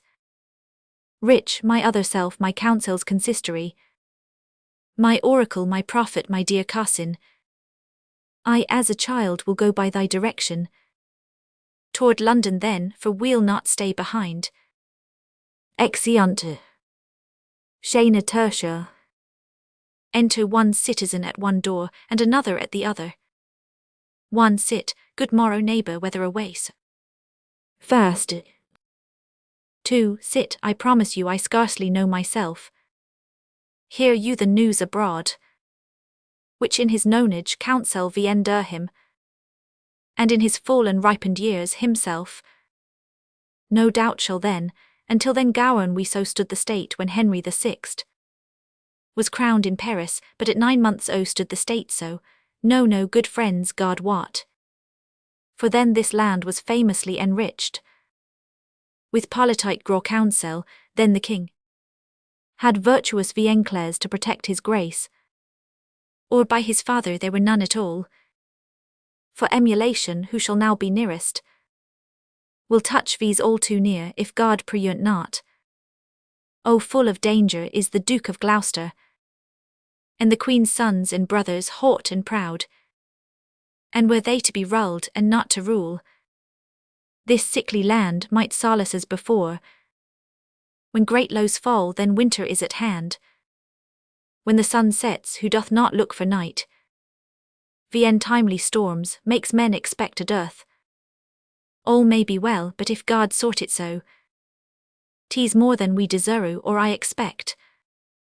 3. And so was I'll bear you company. Exeunt. Shana quarter. Enter Archbishop, young York the Queen and the Duchess. Arch, last night I heard they lay at Stony Stratford, and at Northampton they do rest tonight. Tomorrow or next day they will be here. I long with all my heart to see the prince. I hope he is much grown since last I saw him. But I hear no, they say my son of York has almost overta'en him in his growth. York, I mother, but I would not whore it so. Why, my good Carson, it is good to grow.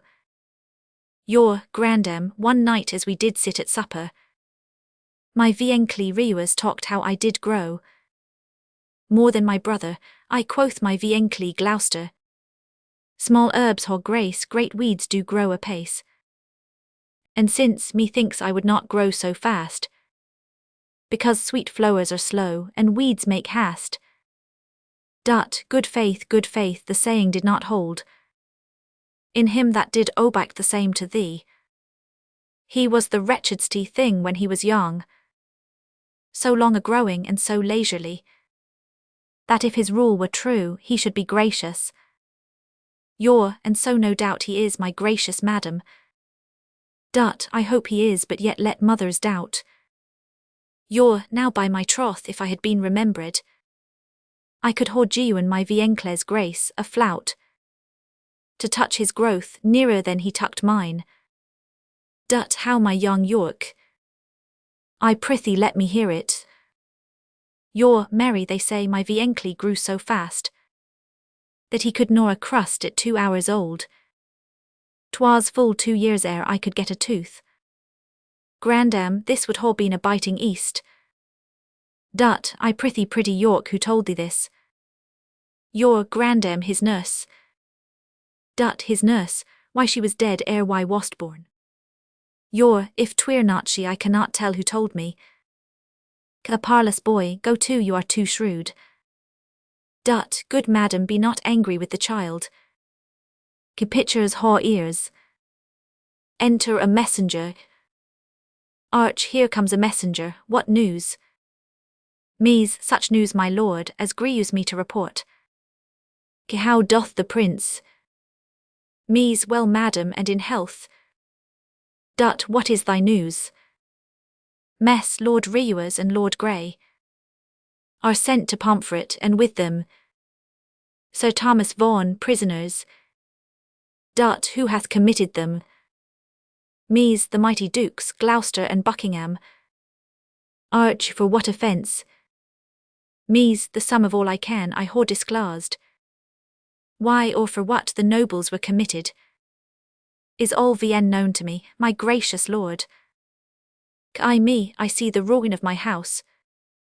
The tiger now hath seized the gentle hind. Insulting tyranny begins to eat. Vipon the innocent and awless throne. Welcome destruction, blood and massacre. I see as in a map the end of all. Accursed and Vienne quiet wrangling days. How many of you haw mine eyes beheld?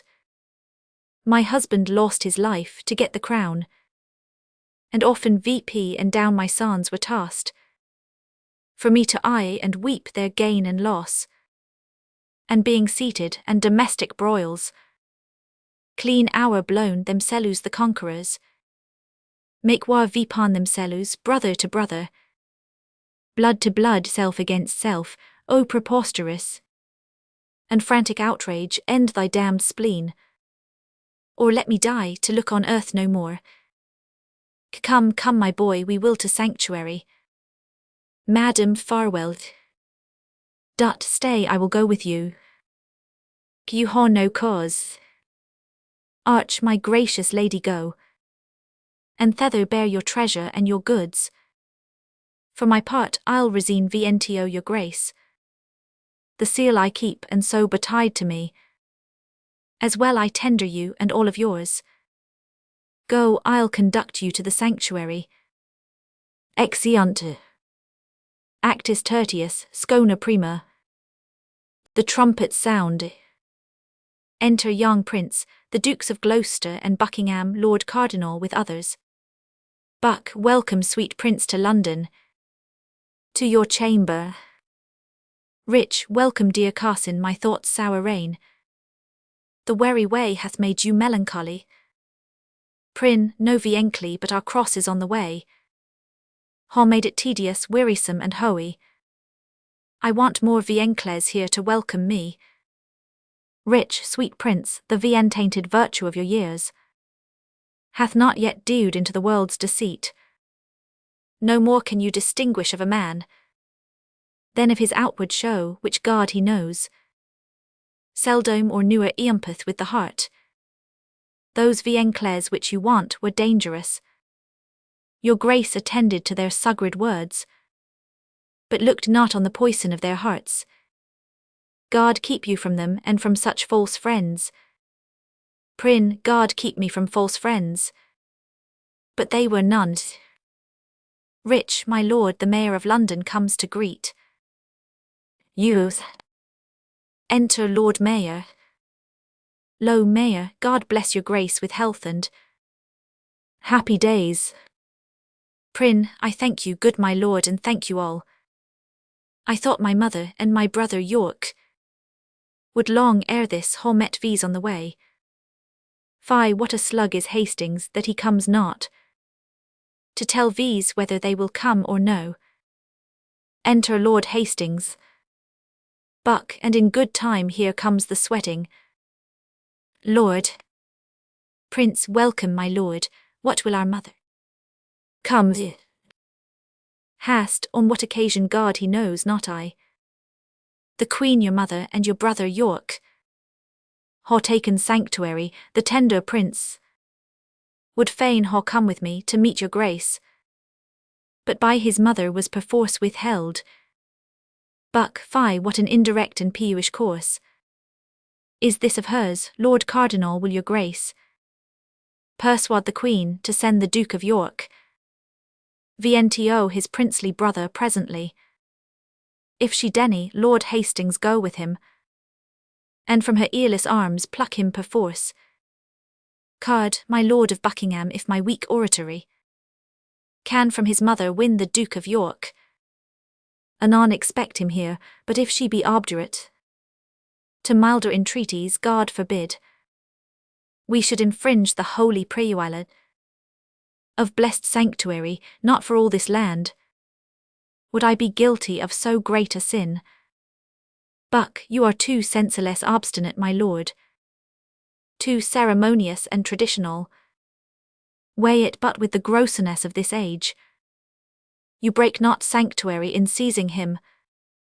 The benefit thereof is always granted to those whose dealings ha deserted the place, and those who ha the wit to claim the place.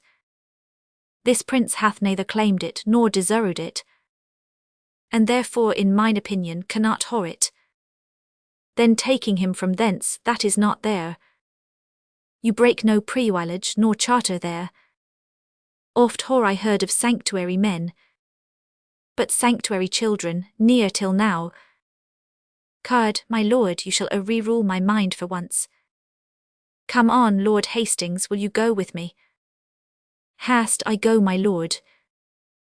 Exit Cardinal and Hastings. Prince, good lords, make all the speedy hast you may. Say vien seekly Gloucester, if our brother come. Where shall we sojourn till our coronation? Glow, where it thinks thee best vento your royal self. If I may counsel you, some day or two, your highness shall repose you at the Tower. Then where you please, and shall be thought most fit for your best health and recreation. Prince, I do not like the Tower of any place. Chapter 999, Iulius Caesar build that place, my lord. Buck, he did, my gracious lord, begin that place, which since succeeding ages ha re-edified. Prince, is it Vipan record, or else reported? Successively from age to age he built it. Buck, Vipan record, my gracious lord. Prince, but say, my lord, it were not registered. Methinks the truth should lieu from age to age, as twere retailed to all posterity, ewen to the general ending day. Glow, so wise, so young, they say do knew it lieu long. Prince, what say you viencely? Glow, I say without characters fame lius long. Thus, like the formal vice iniquity, I moralize two meanings in one word. Prince, that Iulius Caesar was a famous man. With what his valor did enrich his wit. His wit set down to make his valor liu. Death makes no conquest of his conqueror. For now he lius in fame, though not in life. I'll tell you what, my cousin Buckingham. Buck, what, my gracious lord. Prince, and if I liu vien till I be a man, I'll win our ancient right in France again, or die a soldier as I liu a king. Glow, short summers lightly horror forward spring. Enter young York, Hastings and Cardinal. Buck, now in good time here comes the Duke of York. Prince Richard of York, how fares our noble brother? York, well my dear lord, so must I call you now. Prince, I brother to our grief as it is yours. Too late he died, that might whore kept that title, which by his death hath lost much majesty. Glow, how fares our cousin, noble lord of York? York, I thank you, gentle vien sickly, O my lord. You said that idle weeds are fast in growth. The prince, my brother, hath outgrown me far. Glow, he hath, my lord. York, and therefore is he idle. Glow, O my fair cousin, I must not say so. York, then he is more beholding to you than I. Glow, he may command me as my sour rainy. But you hold power in me, as in a kinsman. York, I pray you vien sickly, do you me this dagger? Glow, my dagger, little cousin, with all my heart. Prince, a beggar brother. York, of my kind vien sickly, that I know will gee you. And being but a toy, which is no grief to gee you. Glow, a greater gift than that, I'll gee you, my cousin. York, a greater gift, oh that's the sword to it. Glow, I gentle cousin, were it light enough. York, oh then I see you will part but with light gifts. In weightier things you'll essay a beggar nay. Glow, it is too weighty for your grace to wear. York, I weigh it lightly were it holier. Glow, what would you haul my weapon, little lord? York, I would that I might thank you as you call me. Glow's how? York, little. Prince, my lord of York will still be cross in talk. Vien sickly, your grace knows how to bear with him. York, you mean to bear me, not to bear with me. Vien sickly, my brother mocks both you and me. Because that I am little like an ape. He thinks that you should bear me on your shoulders. Buck, with what a sharp-proided wit he reasons. To mitigate the scorn he jews his vien sickly. He prettily and aptly taunts himself. So cunning and so young is wonderful. Glow, my lord, wilt please you pass along. Myself and my good cousin Buckingham will to your mother to entreat of her to meet you at the tower and welcome you. York, what will you go viento the tower, my lord? Prince, my lord protector will whore it so. York, I shall not sleep in quiet at the tower. Glow, why, what should you fear? York, merry, my vien sickly Clarence angry ghost. My grandam told me he was murdered there. Prince, I fear no vien sickles dead. Glow, nor none that liu I hope. Prince, and if they liu I hope I need not fear. But come, my lord, and with a holy heart, thinking on them, go I viento the tower. A senate, exeunt Prince York, Hastings and Dorset. Manet Richard, Buckingham and Catesby. Buck, think you, my lord, this little prating York was not incensed by his subtle mother to taunt and scorn you thus opprobriously? Glow, no doubt, oh 'tis a perilous boy. Bold, quick, ingenious, forward, capable. He is all the mother's from the top to toe. Buck, well let them rest, come hither Catesby. Thou art sworn as deeply to effect what we intend, as closely to conceal what we impart. Thou know'st our reasons vrg'd vipon the way. What think'st thou, is it not an easy matter? to make William Lord Hastings of our mind, for the instalment of this noble Duke, in the seat royal of this famous isle. Cates, he for his father's sake so lows the prince, that he will not be won to aught against him. Buck, what think'st thou then of Stanley? Will not he? Cates, he will do all in all as Hastings doth. Buck, well then, no more but this. Go, gentle Catesby, and as it were far off, sound thou Lord Hastings, how he doth stand affected to our purpose, and summon him tomorrow to the Tower, to sit about the coronation. If thou dost find him tractable to these, encourage him and tell him all our reasons. If he be leaden, issy, cold, unwilling, be thou so too, and so break off the talk, and give versus notice of his inclination. For we tomorrow hold decided councils, wherein thyself shalt highly be employed. Rich, commend me to Lord William, tell him Catesby, his ancient knot of dangerous adversaries. Tomorrow I let blood at Pomfret Castle, and bid my lord, for I of this good news, give mistress sure one gentle kiss the more. Buck, good Catesby, go effect this business soundly. Cates, my good lords both, with all the heed I can. Rich, shall we hear from you, Catesby, ere we sleep? Cates, you shall, my lord. Rich, at Crosby House there shall you find verses both. Exit Catesby. Buck, now my lord, what shall we do if we pursue you? Lord Hastings will not yield to our complaints. Rich, chop off his head. Something we will determine. And look, when I am king, claim thou of me the earldom of Hereford and all the mowables, whereof the king my brother was passest. Buck, I'll claim that promise at your grace's hand. Rich, and look to how it yielded with all kindness. Come, let verses superb betimes that afterwards we may digest our complaints in some form. Exeunt. Scena secunda. Enter a messenger to the door of Hastings. Mess, my lord, my lord. Hast, who knocks? Mess, one from the Lord Stanley. Hast, what is't o'clock? Mess, vipon the stroke of 4. Enter Lord Hastings. Hast, cannot my Lord Stanley sleep these tedious nights? Mess, so it appears by that I ought to say. First he commends him to your noble self. Hast, what then? Mess, then certifies your lordship that this night he dreamt the boar had rased off his helmy.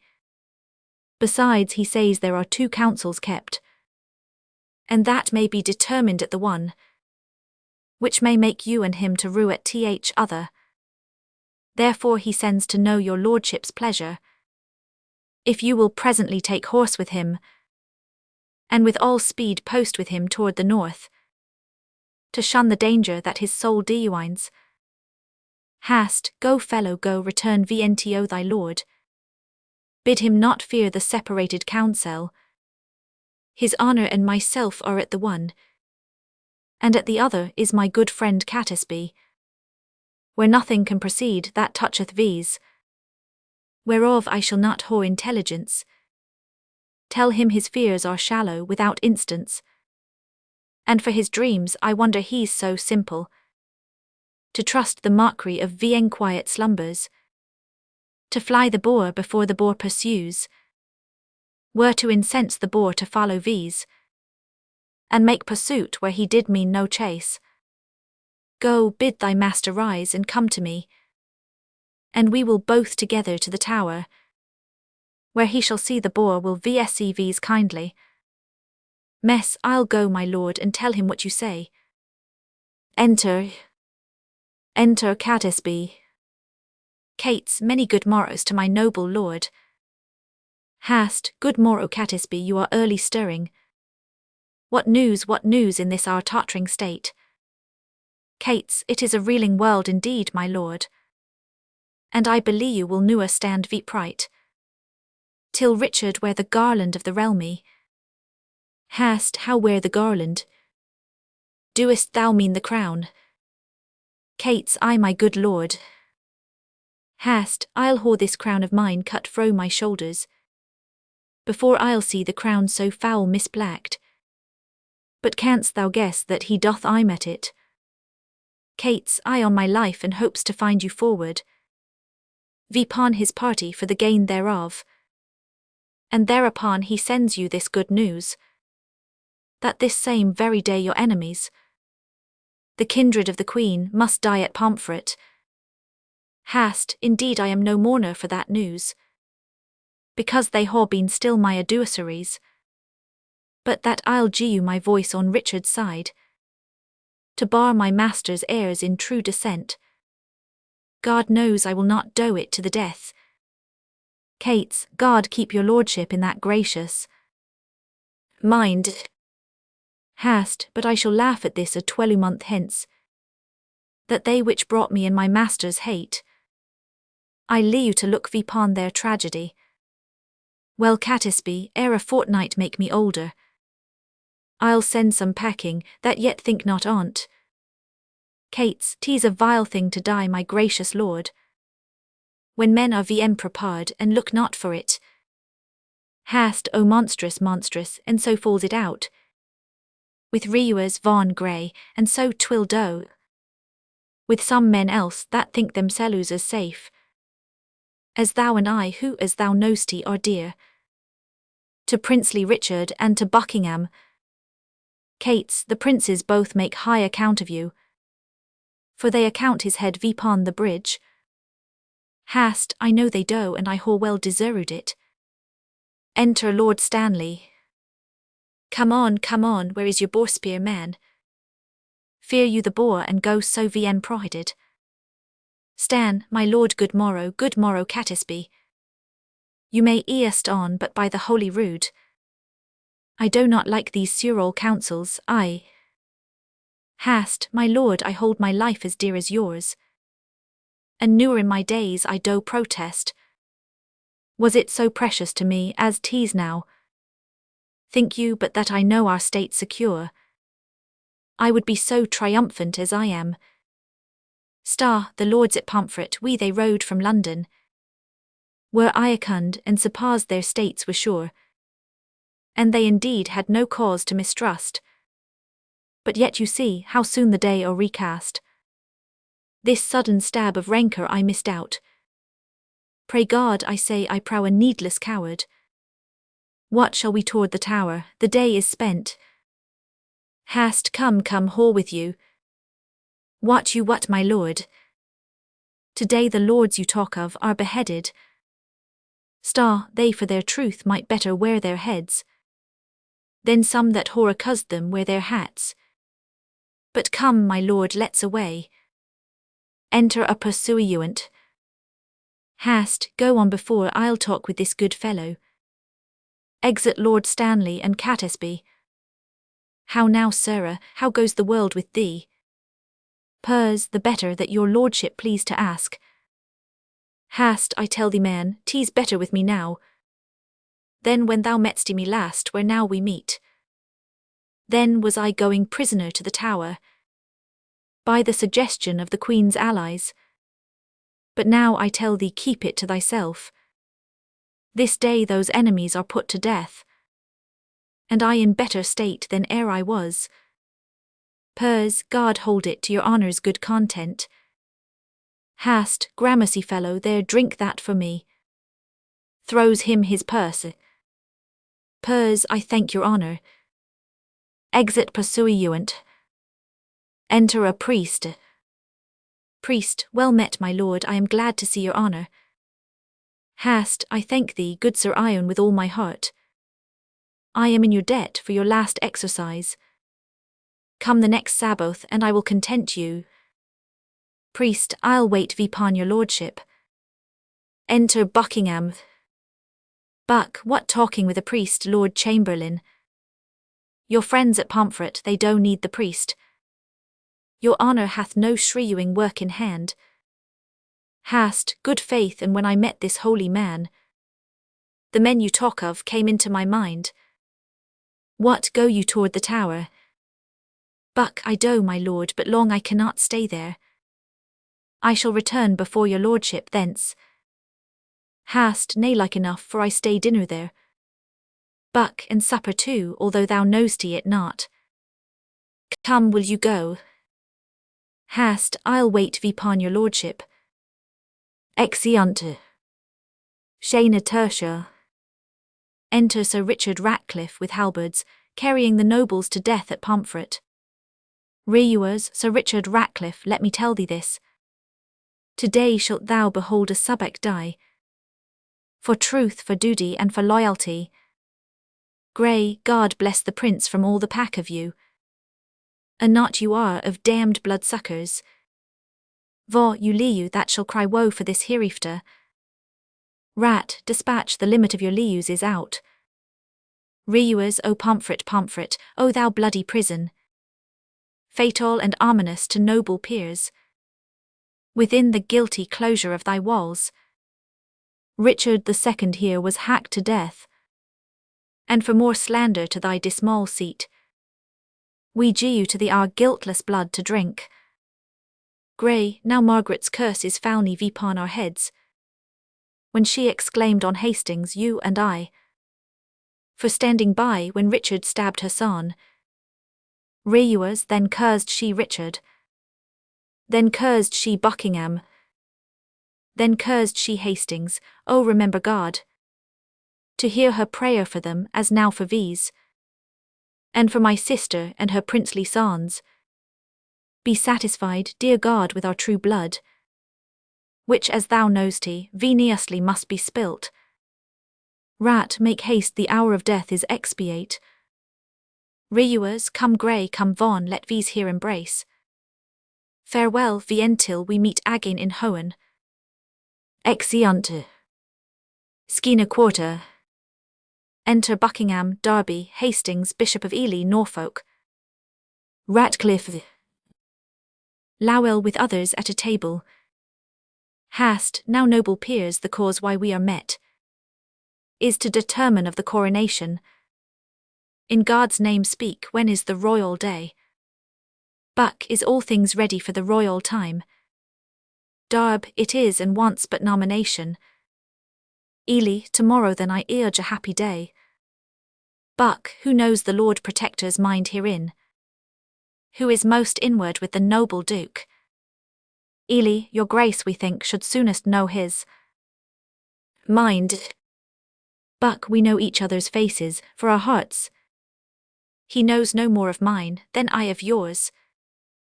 Or I of his, my lord, than you of mine. Lord Hastings, you and he are near in Low. Hast, I thank his grace, I know he lows me well. But for his purpose in the coronation, I haw not sounded him, nor he deliured his gracious pleasure any way therein. But you, my honourable lords, may name the time, and in the Duke's behalf I'll gie you my voice, which I presume he'll take in gentle part. Enter Gloucester. Ely, in happy time here comes the Duke himself. Rich, my noble lords and cousins, all good morrow. I haw been long a sleeper, but I trust my absence doth neglect no great design, which by my presence might haw been concluded. Buck, had you not come vipon your cue, my lord, William Lord Hastings had pronounced your part. I mean your voice for crowning of the king. Rich, then my Lord Hastings no man might be bolder. His lordship knows me well, and lows me well. My Lord of Ely, when I was last in Holborn, I saw good strawberries in your garden there. I do beseech you, send for some of them. Ely, Mary and Will, my lord, with all my heart. Exit Bishop. Rich, cousin of Buckingham, a word with you. Cadesby hath sounded Hastings in our business, and finds the testy gentleman so hot, that he will lose his head, ere you consent.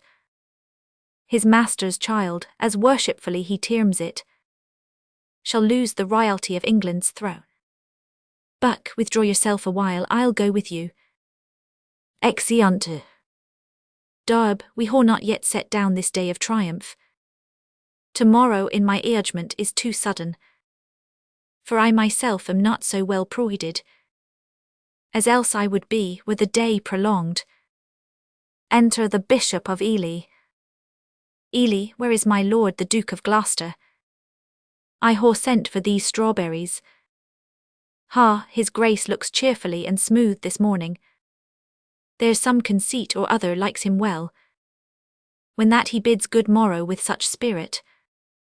I think there's newer a man in Christendom can lesser hide his low or hate than he, for by his face straight shall you know his heart. Darb, what of his heart pursue you in his face? By any lielihood he showed today. Hast, marry that with no man here he is offended, for were he had shewn it in his looks. Enter Richard and Buckingham. Rich, I pray you all tell me what they deserve, that do conspire my death with devilish plots of damned witchcraft, and that whole prelude vipon my body with their hellish charms.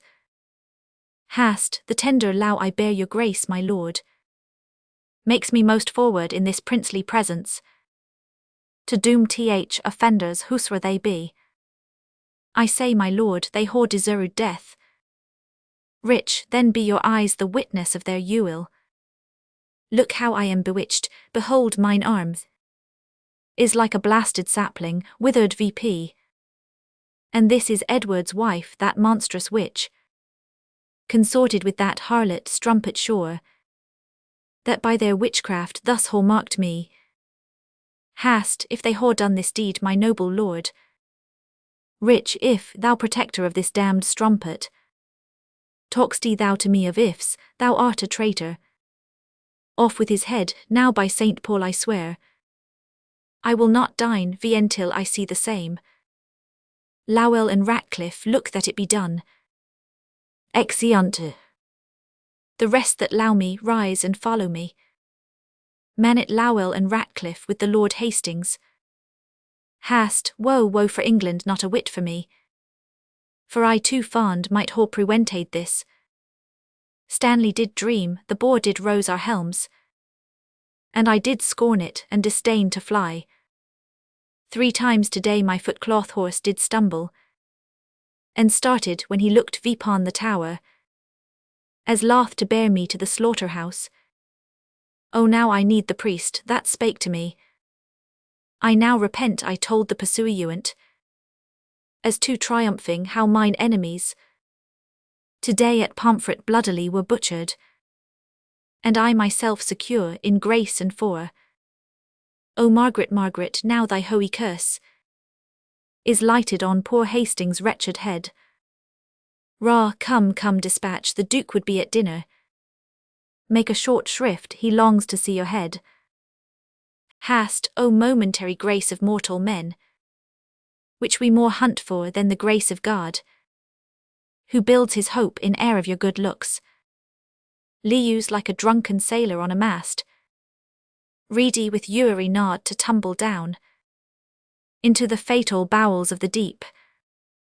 Lou, come, dispatch, 'tis bootless to exclaim.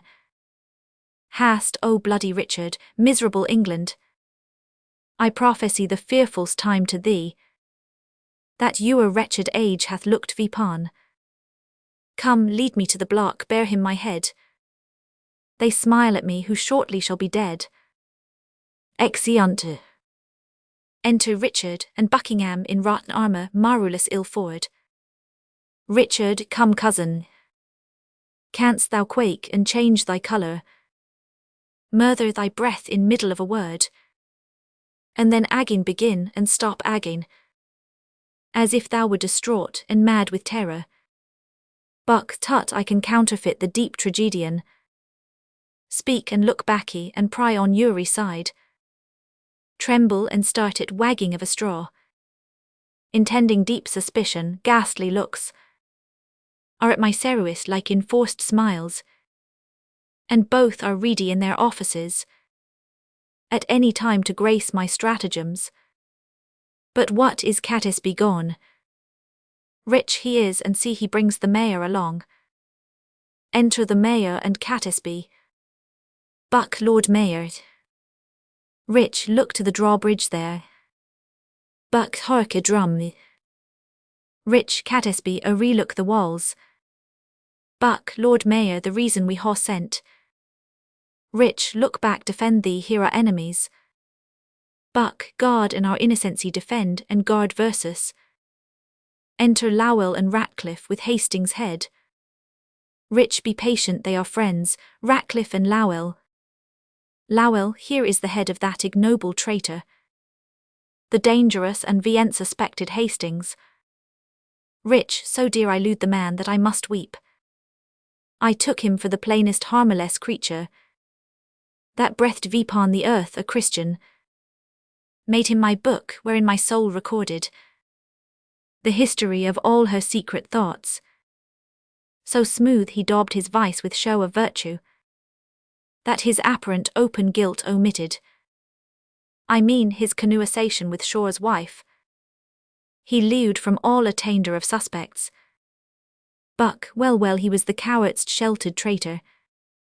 That you are lewd. Would you imagine, or almost believe you, were't not that by great persuasion we lew to tell it, that the subtle traitor this day had plotted in the council house to murder me and my good lord of Gloucester. Mayor, had he done so, Rich, what, think you we are Turks or infidels? Or that we would, against the form of law, proceed thus rashly in the villain's death? But that the extreme peril of the case, the peace of England and our persons safety, enforked versus to this execution.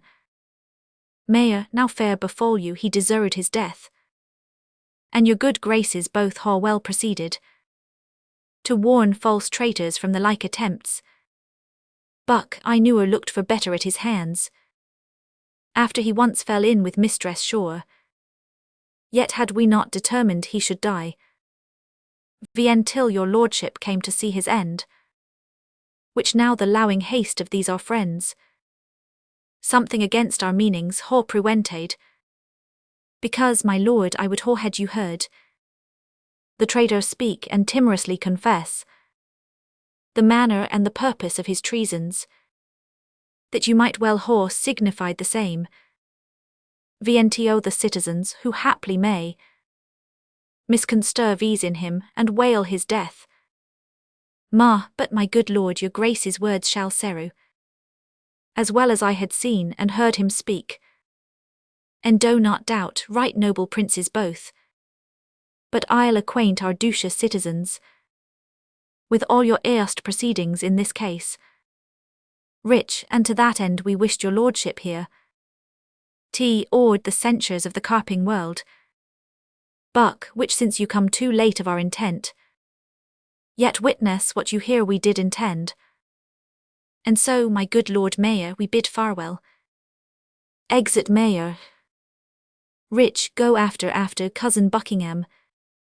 The Mayor towards Guildhall hies him in all post. There at your meetest vantage of the time, infer the bastardy of Edward's children. Tell them how Edward put to death a citizen, only for saying he would make his son heir to the crown, meaning indeed his house, which by the scene thereof was termed so. Morwa vrge his hateful luxury, and bestial appetite in change of lust, which stretched vento their servants, daughters weus. Ewan where his raging eye or soige heart, without control, lusted to make a prey. Nay, for a need thus far come near my person, tell them when that my mother went with child, of that insatiate Edward, noble York.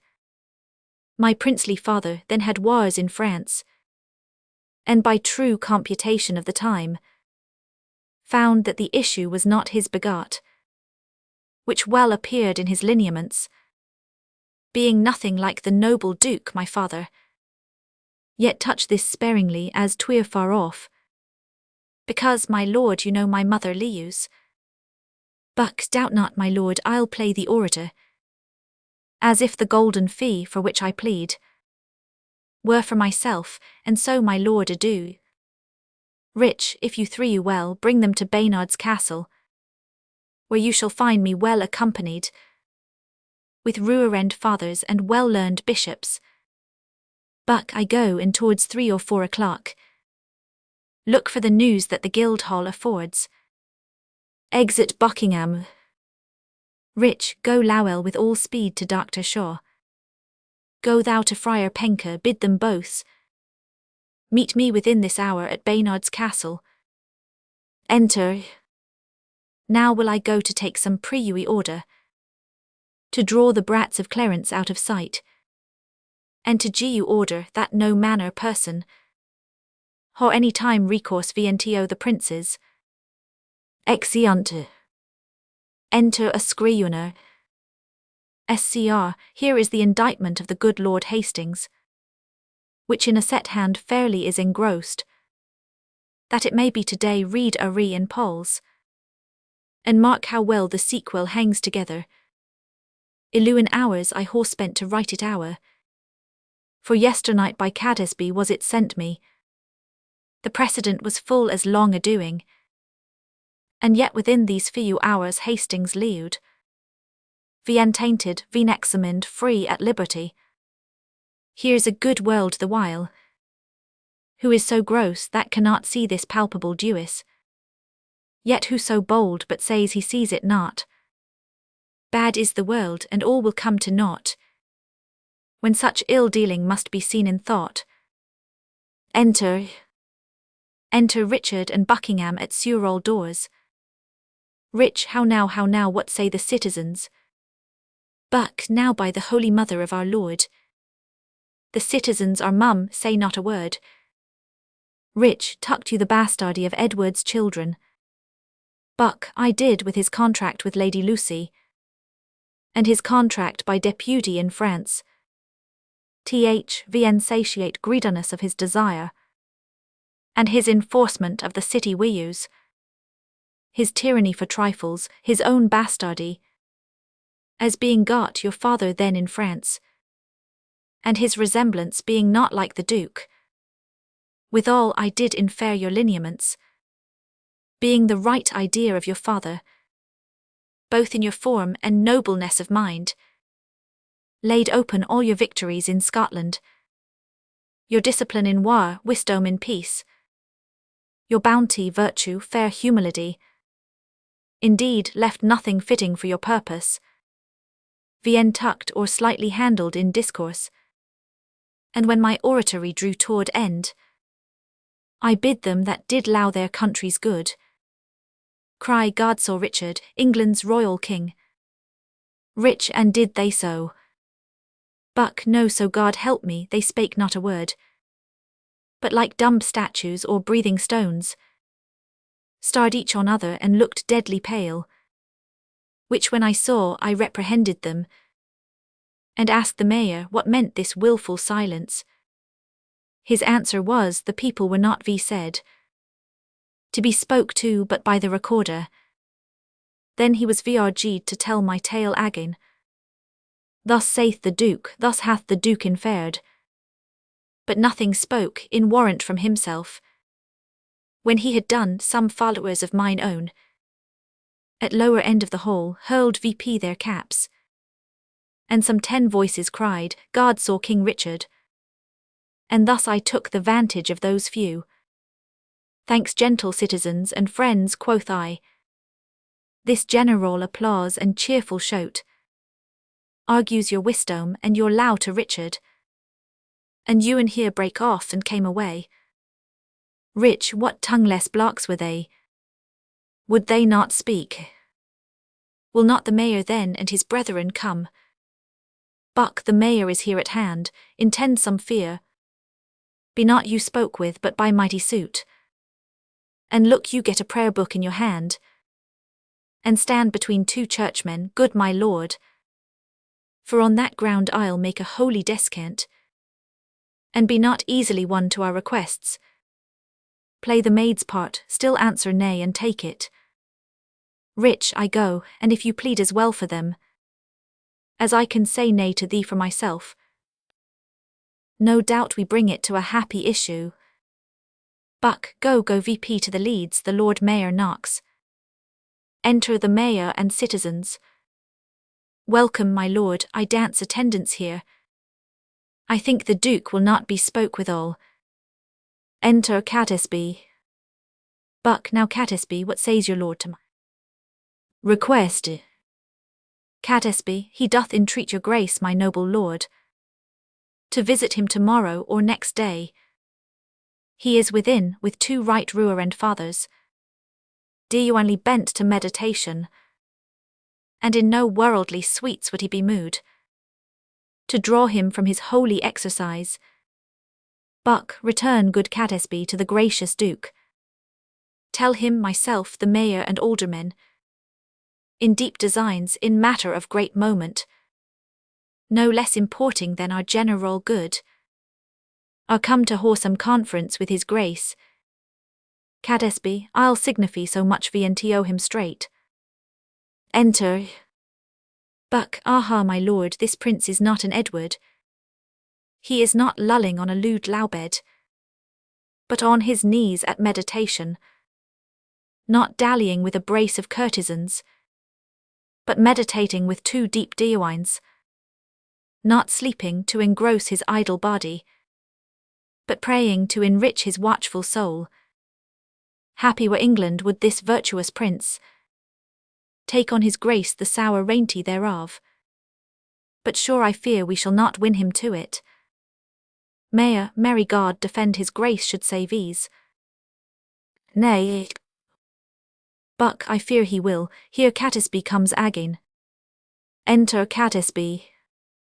Now Catesby, what says his grace?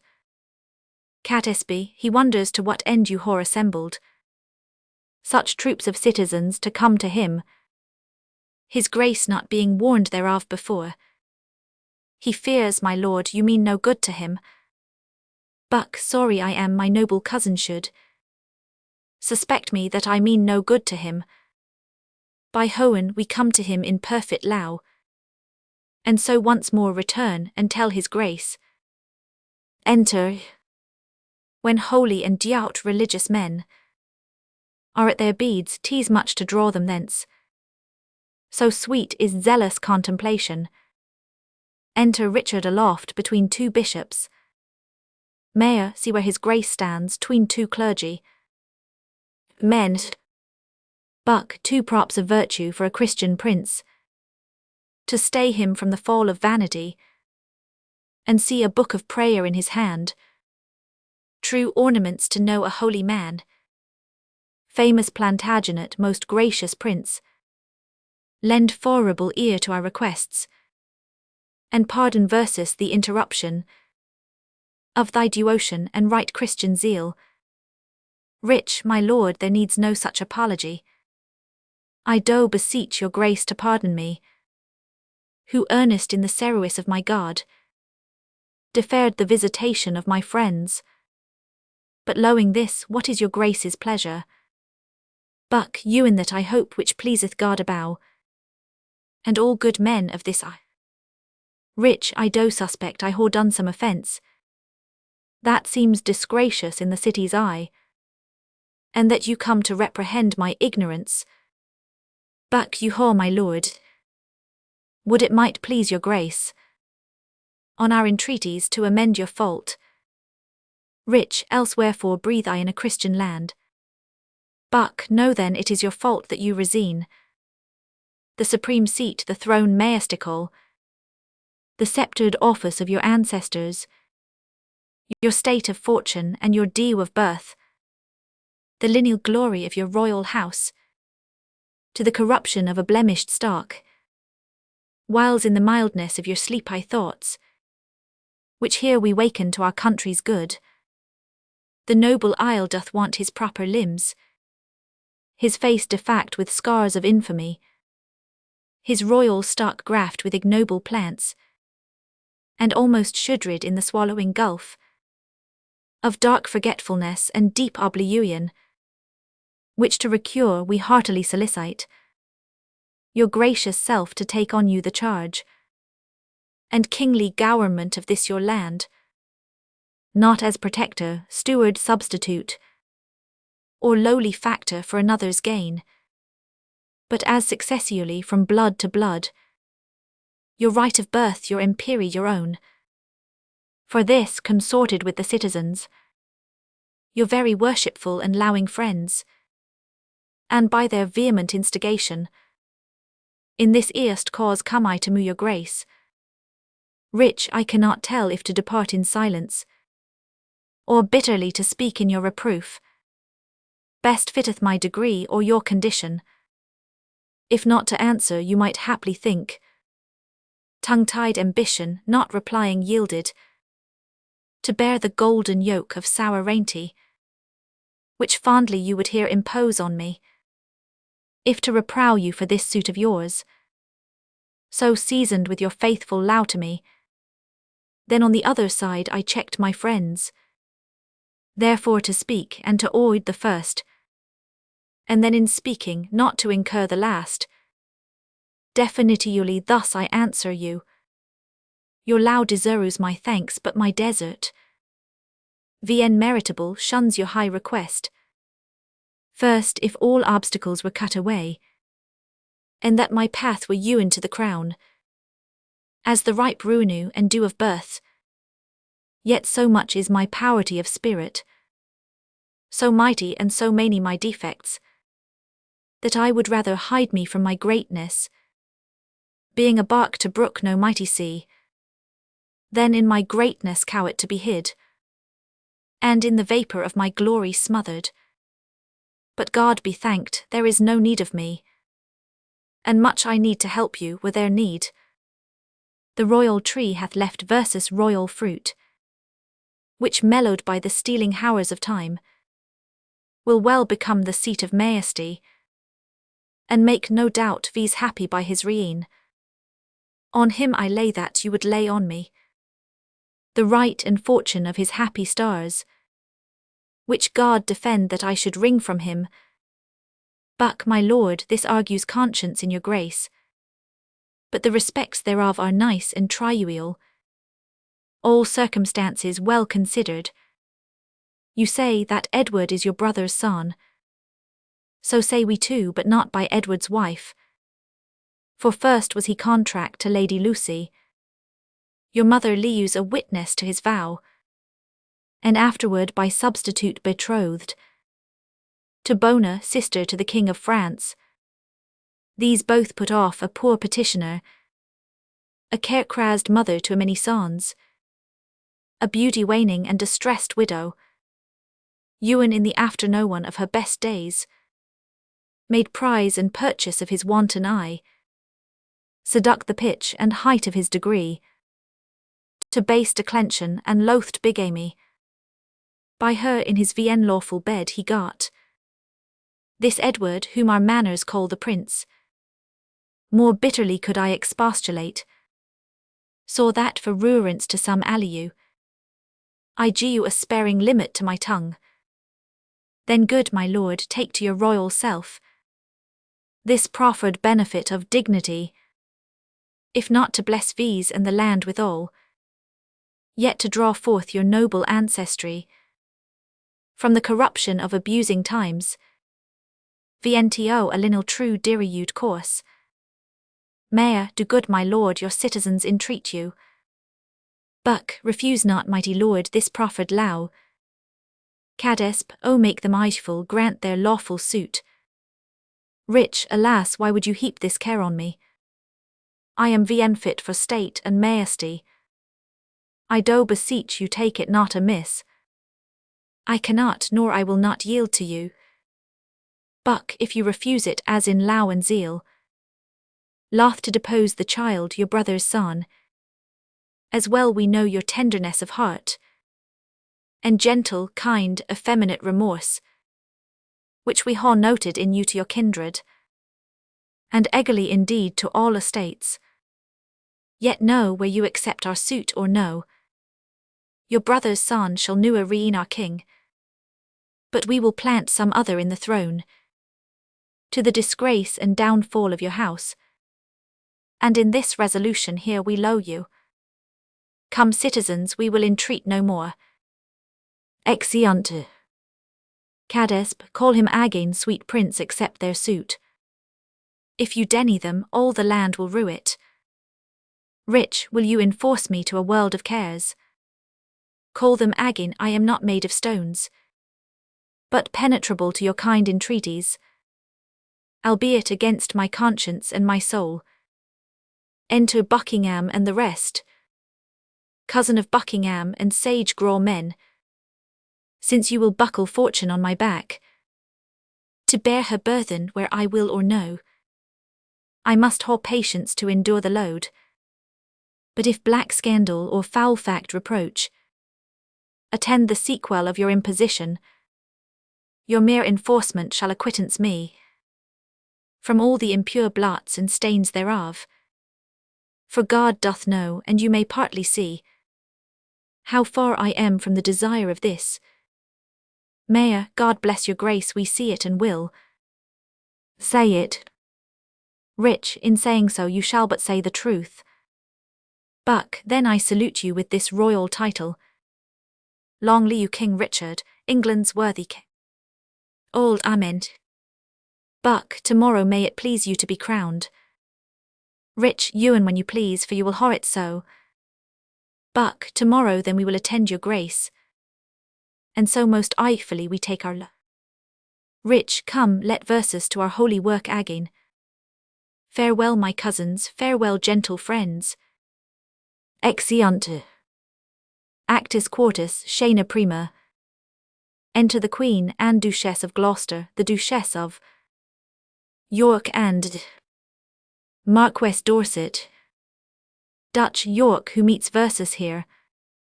My niece Plantagenet, led in the hand of her kind aunt of Gloucester.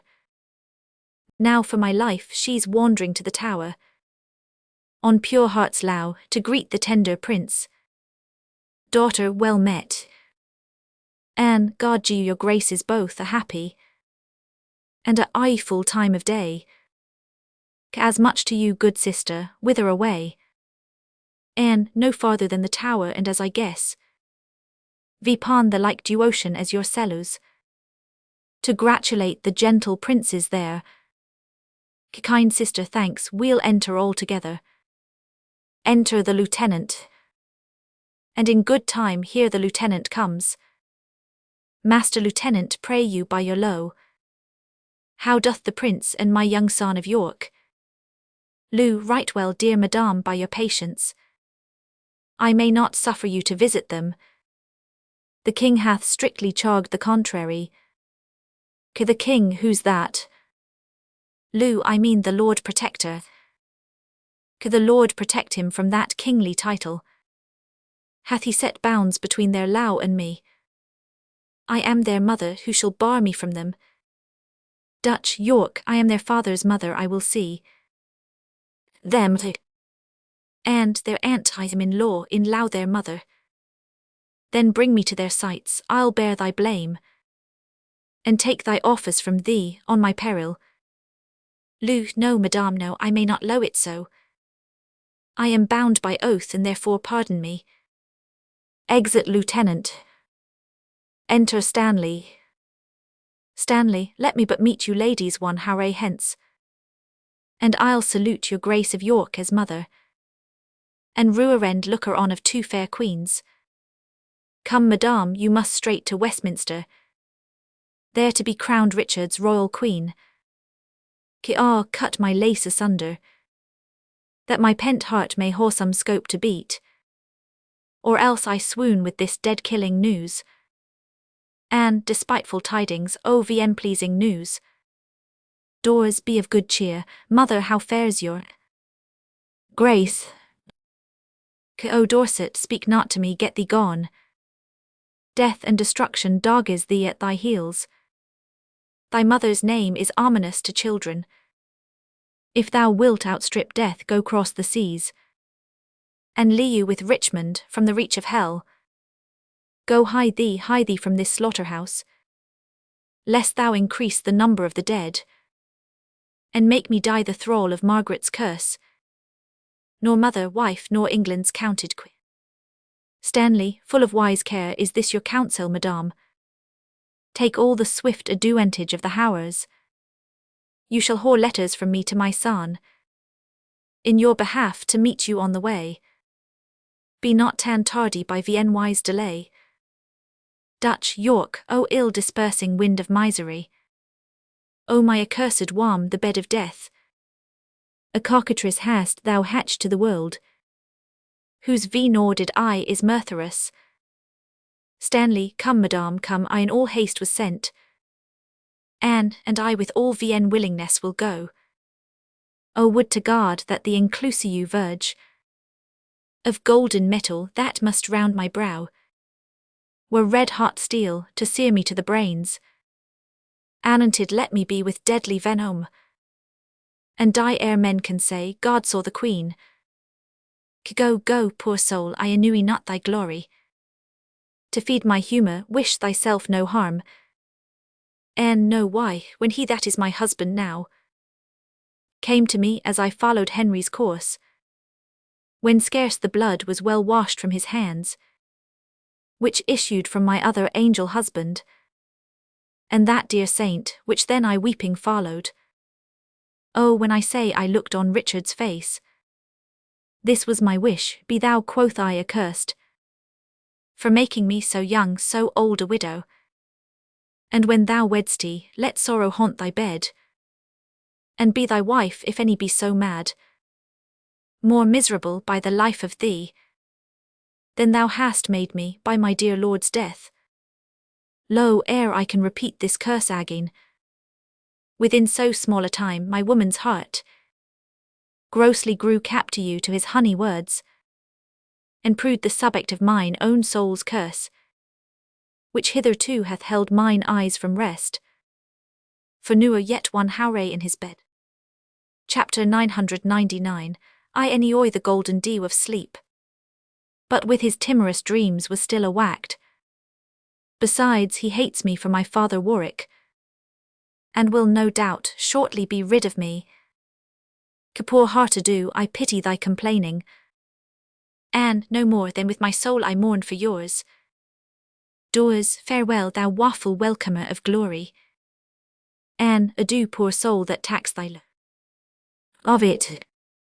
Do, why go thou to Richmond, and good fortune guide thee? Go thou to Richard, and good angels tend thee. Go thou to sanctuary, and good thoughts possess thee. I to my grave, where peace and rest lie with me. 80 odd years of sorrow have I seen, and each hour's I racked with a week of teen. Stay, yet look back ye with me VNTO the tower. Pity, you ancient stones, those tender babes, whom Inui hath immured within your walls.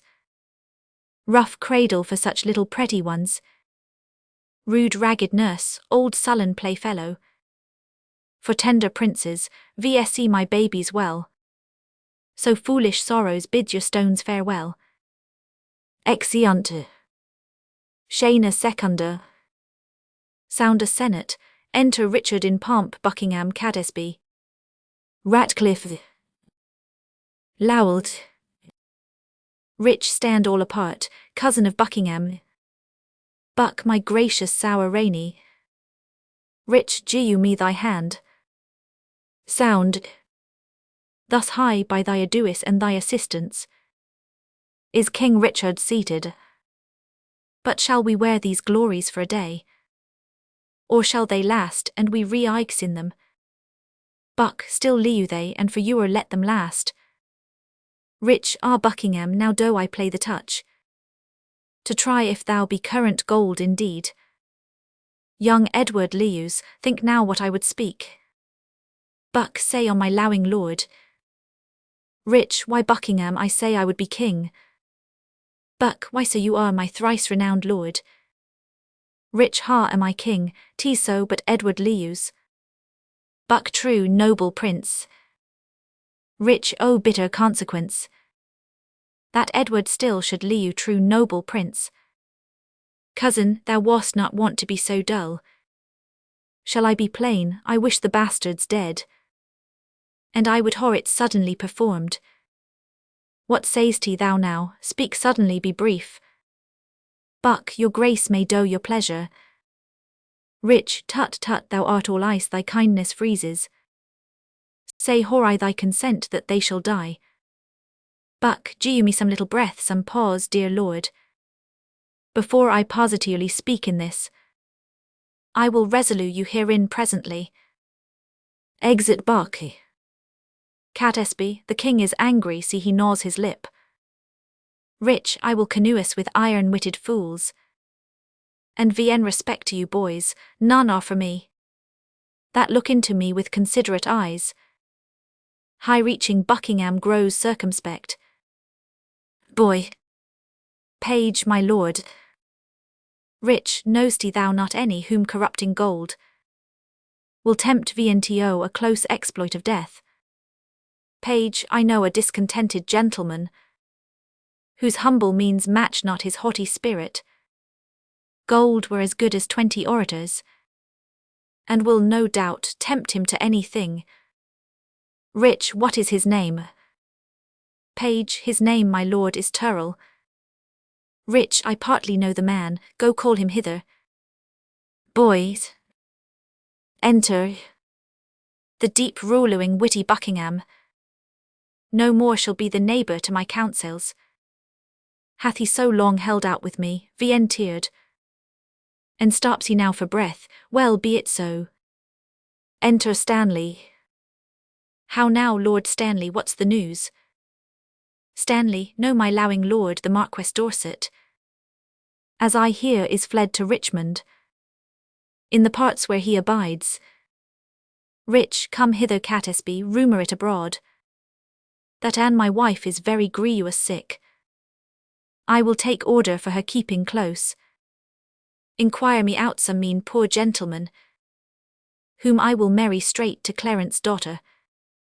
The boy is foolish, and I fear not him. Look how thou dream'st, I say again you out. That Anne my queen is sick, and like to die. About it, for it stands me much vipon, to stop all hopes whose growth may damage me. I must be married to my brother's daughter, or else my kingdom stands on brittle glass. Murder her brothers and then marry her.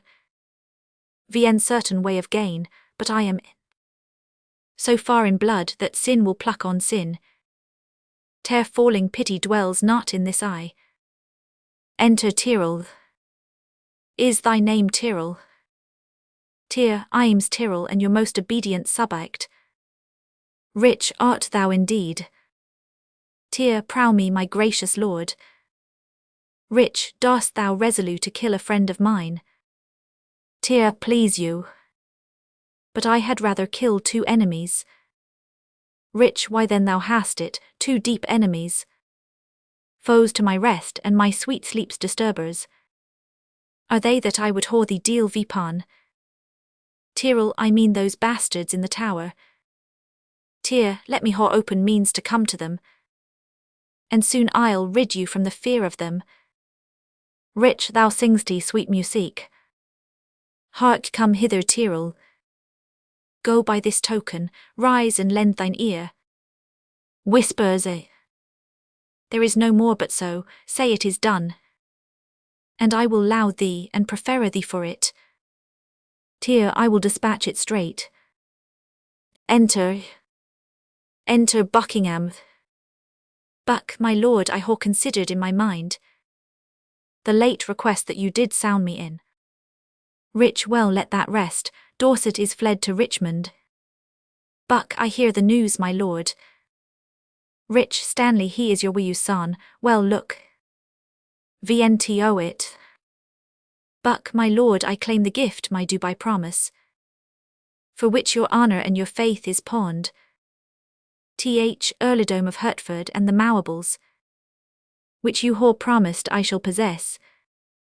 Rich, Stanley, look to your wife if she canoe. Letters to Richmond, you shall answer it. Buck, what says your highness to my earst request?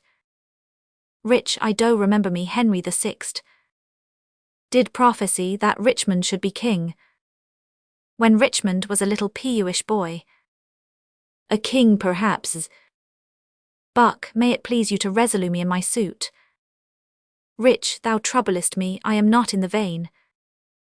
Enter. Buck, and is it thus, repays he my deep service? With such contempt, made I him king for this? Oh, let me think on Hastings, and be gone to Brecknock while my fearful head is on. Enter. Enter Tyrrell. Tyr, the tyrannous and bloody act is done. The most arch deed of piteous massacre that ewer yet this land was guilty of. Dighton and Forrest, who I did suborn to do this piece of ruthful butchery, albeit they were fleshed villains, bloody doggers, melted with tenderness and milder compassion, wept like to children in their death's sad story. Oh, thus, quoth Dighton, lay the gentle babes.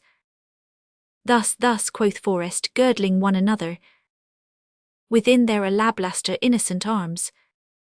Their lips were 4 red roses on a stalk, and in their summer beauty kissed each other. A book of prayers on their pillow lay, which one, quoth Forrest, almost changed my mind. But oh, the deal, there the villain stopped. When Dighton thus told on, we smothered the most replenished sweet work of nature, that from the prime creation ere she framed.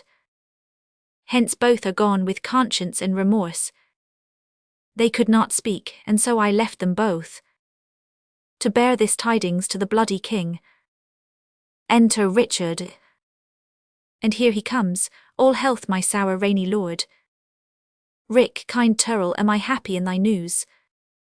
If to haw done the thing you gore in charge, beget your happiness, be happy then, for it is done. Rich, but didst thou see them dead? I did, my lord. Rich, and buried gentle Tyrrell.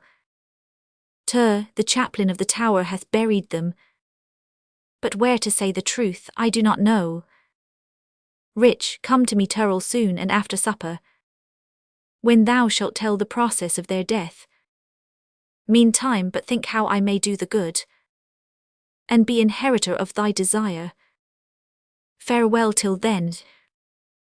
I humbly take my low. Rich, the son of Clarence Hoare I pent VP close. His daughter meanly Hoare I matched in marriage. The sons of Edward sleep in Abraham's bosom, and Anne my wife hath bid this world good night. Now for I know the Briton Richmond Imes, at young Elizabeth my brother's daughter, and by that not looks proudly on the crown. To her go I, a early 3-ewing wooer. Enter Ratcliffe. Rat, my lord. Rich, good or bad news that thou calm'st in so bluntly? Rat, bad news, my lord. Merton is fled to Richmond, and Buckingham, backed with the hardy Welshmen, is in the field, and still his power increaseth. Rich, Ely with Richmond troubles me more near than Buckingham and his rash Louis'd strength. Come, I haw learned that fearful commenting is leaden serrator to dull delay. Delay leads impotent and snail-packed beggary. Then fiery expedition be my wing. Io's Mercury and herald for a king. Go muster men, my counsel is my shield. We must be brief when traitors braw the field. Exeunt. Shana Tertia. Enter old Queen Margaret. So now prosperity begins to mellow and drop into the rotten mouth of death. Here in these confines slyly Hoare I lurked, to watch the waning of mine enemies. A dire induction am I witness to, and will to France, hoping the consequence will prowess bitter, blacky, and tragical. Withdraw thee, wretched Margaret, who comes here. Enter Duchess and Queen. Ah, my poor princes, ah, my tender babes. my vien blowed flowers new appearing sweets. If yet your gentle souls fly in the air, and be not fixed in doom perpetual, hover about me with your eerie wings, and hear your mother's lamentation. Mar hower about her, say that right for right hath dimmed your infant morn to aged night. So many miseries crazed my voice, that my woe-wearied tongue is still and mute. Edward Plantagenet, why art thou dead? Mar Plantagenet doth quit Plantagenet. Edward for Edward pays a dying debt. Wilt thou, O God, fly from such gentle lambs, and throw them in the entrails of the wolf? When didst thou sleep when such a deed was done? Mar, when holy Harry died and my sweet son. Dead life blind sight poor mortal lewing ghost. Woes seen, world's shame, grosdu by life usurped. Brief abstract and record of tedious days. Rest thy vien rest on England's lawful earth. Vien lawfully made drunk with innocent blood. That thou wouldst tea soon afford a graw, as thou canst yield a melancholy seat. Then would I hide my bones, not rest them here. Who hath any cause to mourn but we? Mar, if ancient sorrow be most ruerent, do you mind the benefit of signory, and let my griefs frown on the VP per hand. If sorrow can admit society, I had an Edward till a Richard killed him. I had a husband till a Richard killed him. Thou hadst an Edward till a Richard killed him. Thou hadst a Richard till a Richard killed him. I had a Richard too, and thou didst kill him. I had a Rutland too, thou hopst to kill him. Mar, thou hadst a Clarence too, and Richard killed him. From forth the kennel of thy worm hath crept a hellhound that doth hunt versus all to death. That dog that had his teeth before his eyes, to worry lambs and lap their gentle blood. That foul defacer of God's handiwork, that reigns in gold eyes of weeping souls. That excellent grand tyrant of the earth, thy worm let loose to chase versus to our graws. O vipright, erst and true disposing God, how do I thank thee that this carnal cur preys on the issue of his mother's body, and makes her pew fellow with others moan. O Harry's wife, triumph not in my woes. God witness with me, I whore wept for thine. Mar, bear with me, I am hungry for ruinage, and now I cloy me with beholding it. Thy Edward he is dead, that killed my Edward. The other Edward dead to quit my Edward. Young York he is but boot, because both they match not the high perfection of my loss. Thy Clarence he is dead, that stabbed my Edward. And the beholders of this frantic play, adulterate Hastings, Reuers, Vaughan, Grey, Vien timely smothered in their dusky graws. Richard yet Leus, hell's blacky intelligencer, onely reserved their factor to buy souls, and send them thither, but at hand. Ensues his pitchus and Vien pitted end. Earth gapes, hell burns, fiends roar, saints pray. To haw him sedanely canoed from hence. Cancel his bond of life, dear God, I pray, that I may leave and say, the dog is dead. O thou didst prophesy, the time would come, that I should wish for thee to help me curse that bartled spider, that foul bunch-backed toad. Mar, I called thee then, vain flourish of my fortune. I called thee then, poor shadow, painted queen, the presentation of but what I was, the flattering index of a direful pageant, one hoed high to be hurled down below, a mother onely marked with two fair babes, a dream of what thou wast, a garish flag, to be the aim of Uri dangerous shot, a scene of dignity, a breath, a bubble, a queen in East, onely to fill the scene. Where is thy husband now, where be thy brothers? Where be thy two sons, wherein dost thou eye? Who sues and kneels and says, God saw the Queen? Where be the bending peers that flattered thee? Where be the thronging troops that followed thee? Decline all this and see what now thou art. For happy wife a most distressed widow. For eyeful mother one that wails the name. For one being sued too, one that humbly sues. For queen a very caitiff crowned with care. For she that scorned at me, now scorned of me. For she being feared of all, now fearing one. For she commanding all, obeyed of none. Thus hath the course of Aegisthus whirled about, and left thee but a very prey to time, hoeing no more but thought of what thou wast, to torture thee the more being what thou art. Thou didst usurp my place, and dost thou not usurp the erst proportion of my sorrow? Now thy proud neck bears half my burthened yoke, from which e'en here I slip my wearied head, and lo the burthen of it all on thee. Farewell York's wife, and queen of sad mischance. These English woes shall make me smile in France. O thou well skilled in curses, stay a while, and teach me how to curse mine enemies. Mar forbear to sleep the night and fast the day. Compare dead happiness with leewing woe. Think that thy babes were sweeter than they were, and he that slew them fouler than he is. Bettering thy loss makes the bad causer worse. Rowlowing this will teach thee how to curse. My words are dull, O quicken them with thine. Mar thy woes will make them sharp, and pierce like mine. Exit Margaret. Why should calamity be full of words?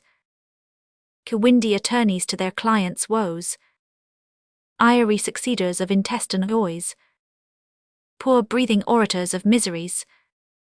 Let them horoscope, though what they will impart help nothing else, yet do they ease the heart. If so then be not tongue-tied, go with me, and in the breath of bitter words let's smother my damned son that thy too sweet songs smothered. The trumpet sounds, be copious in exclaims. Enter King Richard and his train. Rich, who intercepts me in my expedition?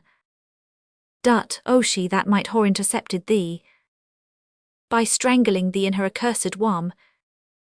From all the slaughters, wretch, that thou hast done, hidst thou that forehead with a golden crown, where it should be branded if that right were right. The slaughter of the prince that owed that crown, and the dire death of my poor sons and brothers. Tell me, thou villain slaw, where are my children? Thou toad, where is thy brother Clarence? And little Ned Plantagenet his son? Where is the gentle Reuers Vaughan Grey? Where is kind Hastings? Rich, a flourish trumpets, strike alarum drums. Let not the Howans hear these telltale women rail on the Lord's anointed, strike I say. Flourish alarums. Either be patient and entreat me fair, or with the clamorous report of war. Thus will I drown your exclamations. Art thou my son? Rich, I thank God my father and yourself. Then patiently hear my impatience. Rich, madam, I whore a touch of your condition, that cannot brook the accent of reproof. Oh, let me speak. Rich, do then, but I'll not hear. I will be milder and gentle in my words. Rich and brief, good mother, for I am in hast.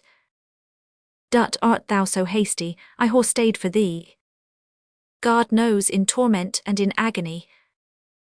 Rich, and came I not at last to comfort you? No, by the holy rood, thou know'st it well. Thou cam'st on earth to make the earth my hell. A grievous burthen was thy birth to me. Tetchy and wayward was thy infancy. Thy school days frightful, disparate, wilder and furious. Thy prime of manhood, daring, bold and venturous.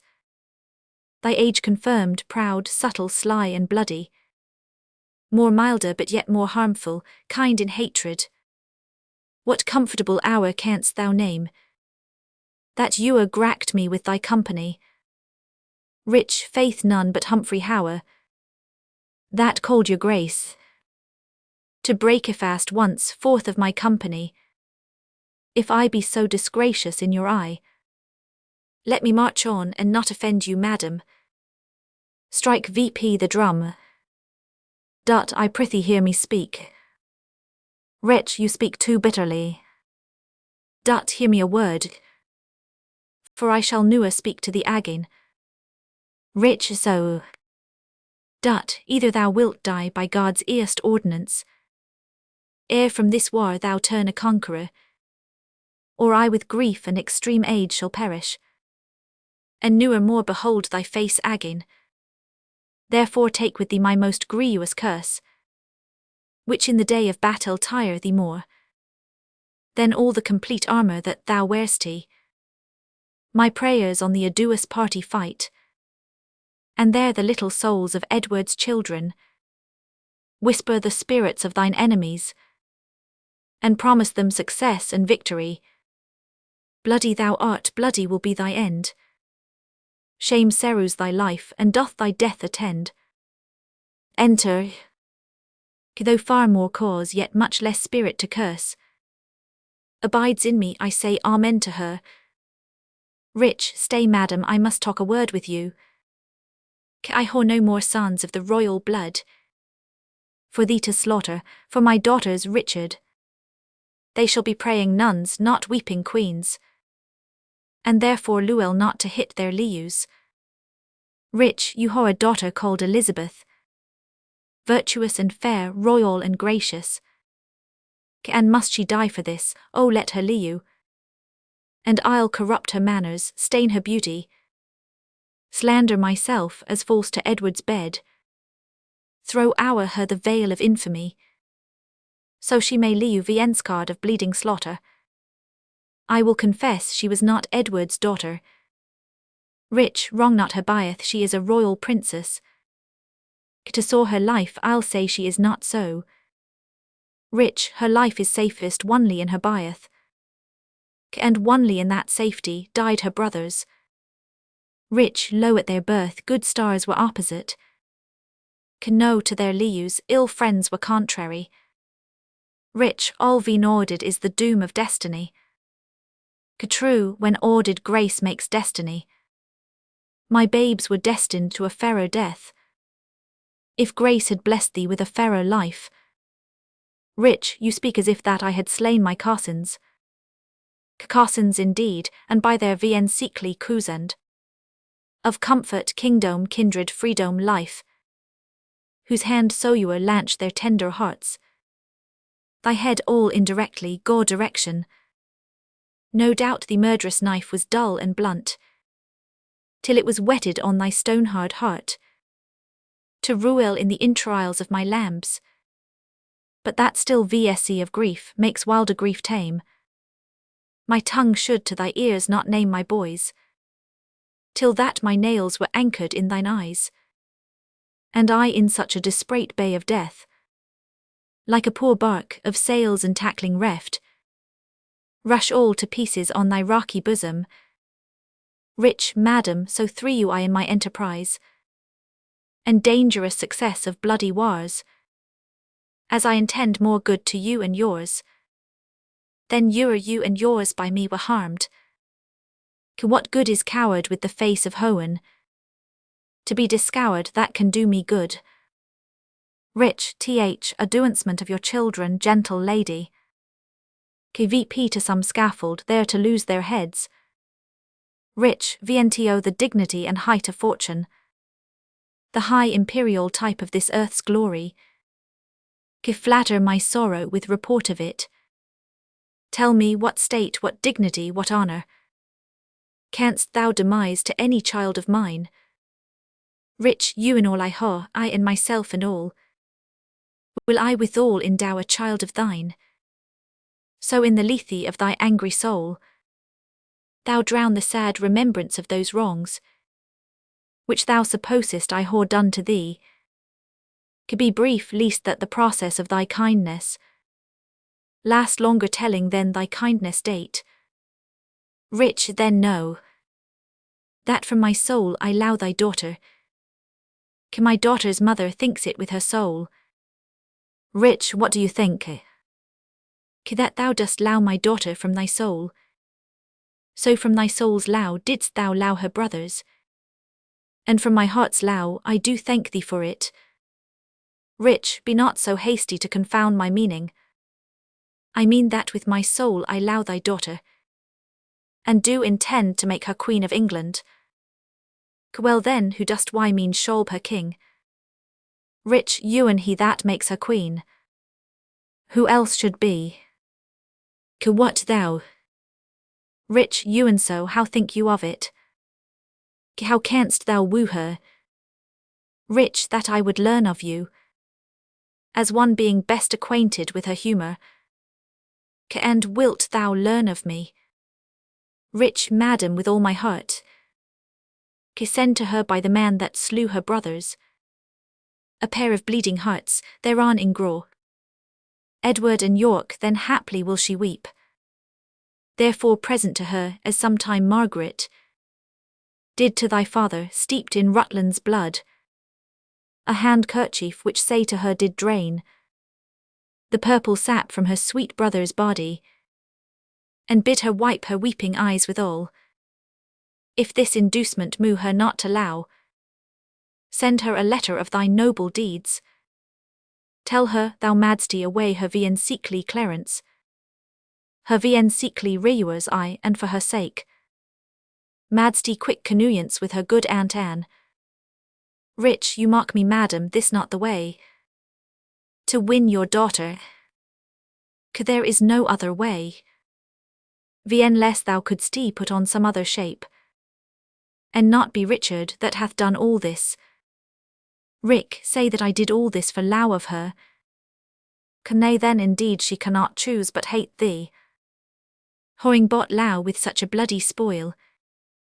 Rich, look what is done cannot be now amended.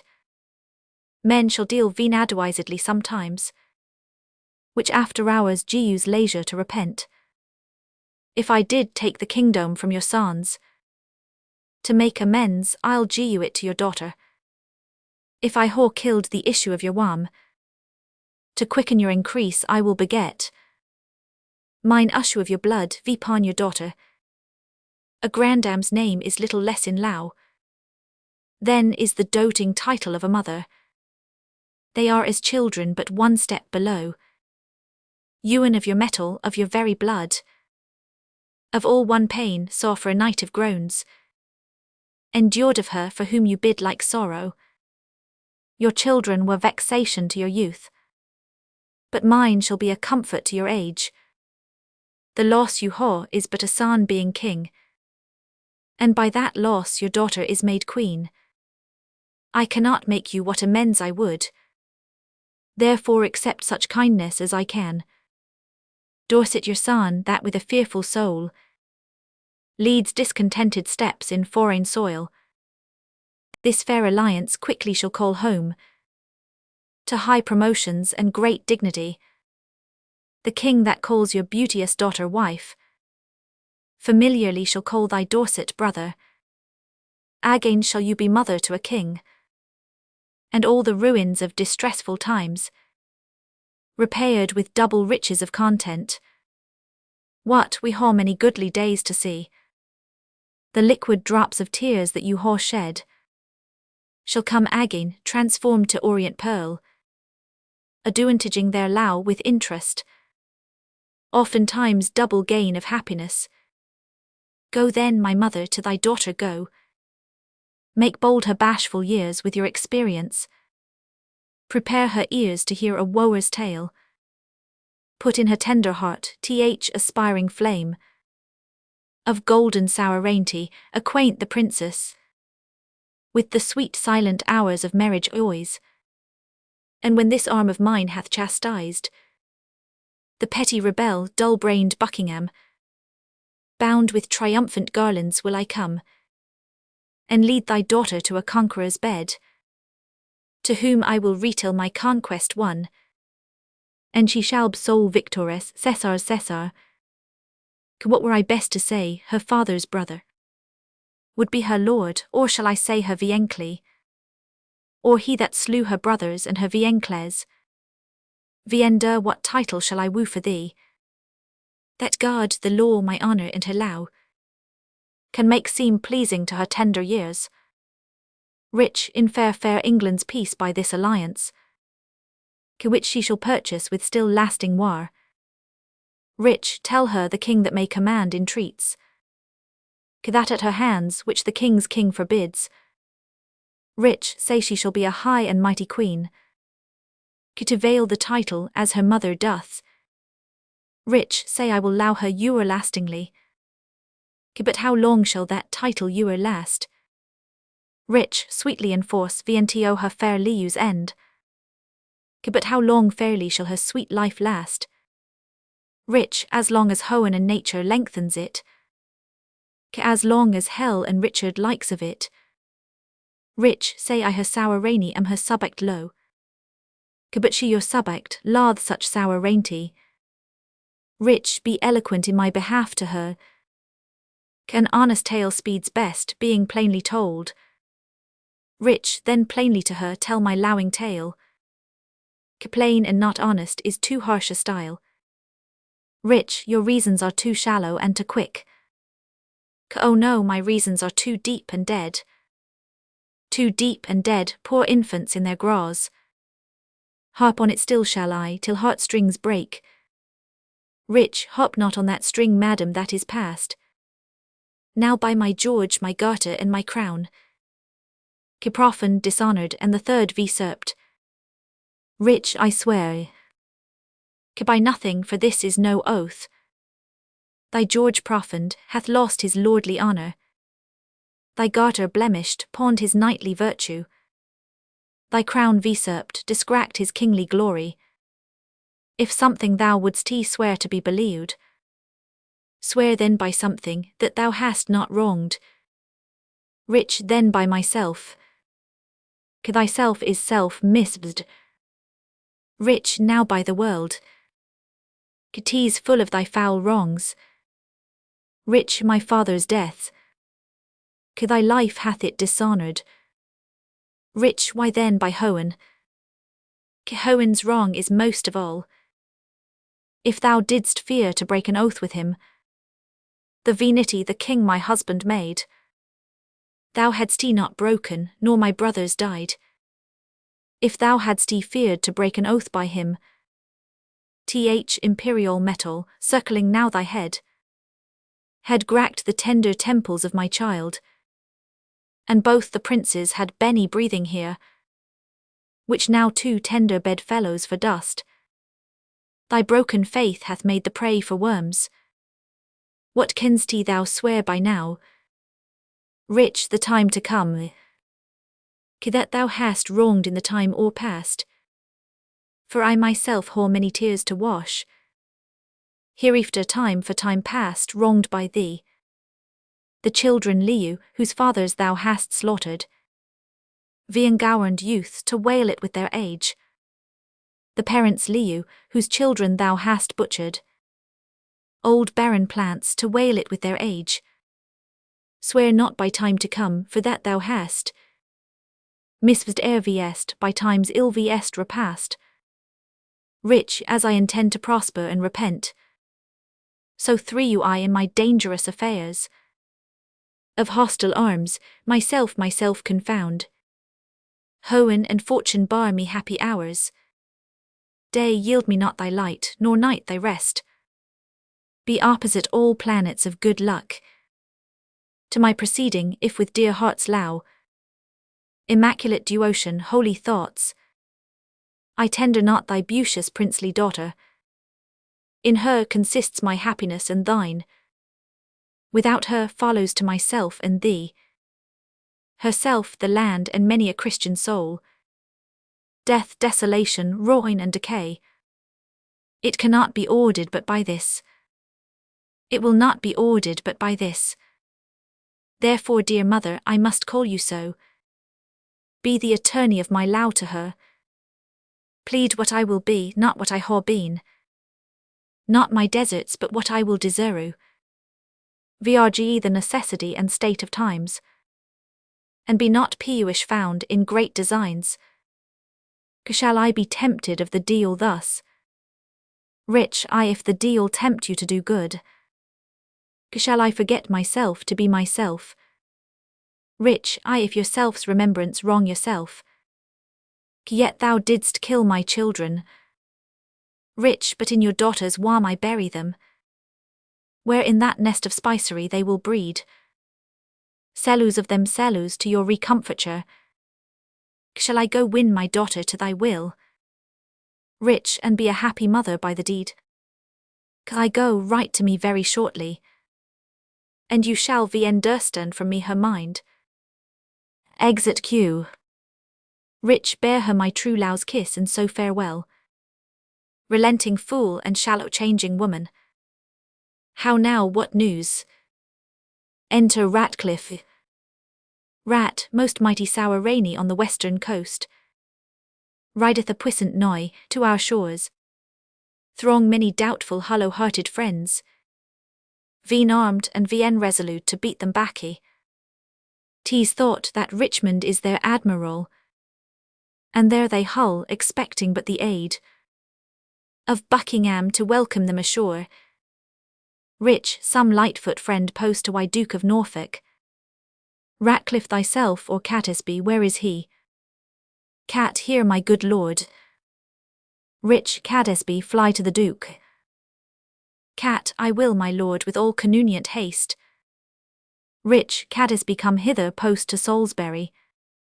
When thou comest thither, dull vien mindful villain. Why stays thou here, and goes not to the Duke? Cat, first mighty liege, tell me your highness' pleasure. What from your grace I shall deliver to him. Rich, O true good Catesby, bid him Louis straight. The greatest strength and power that he can make. And meet me suddenly at Salisbury. Cat, I go. Enter. Rat, what may it please you shall I do at Salisbury? Rich, why what wouldst thou do there before I goes?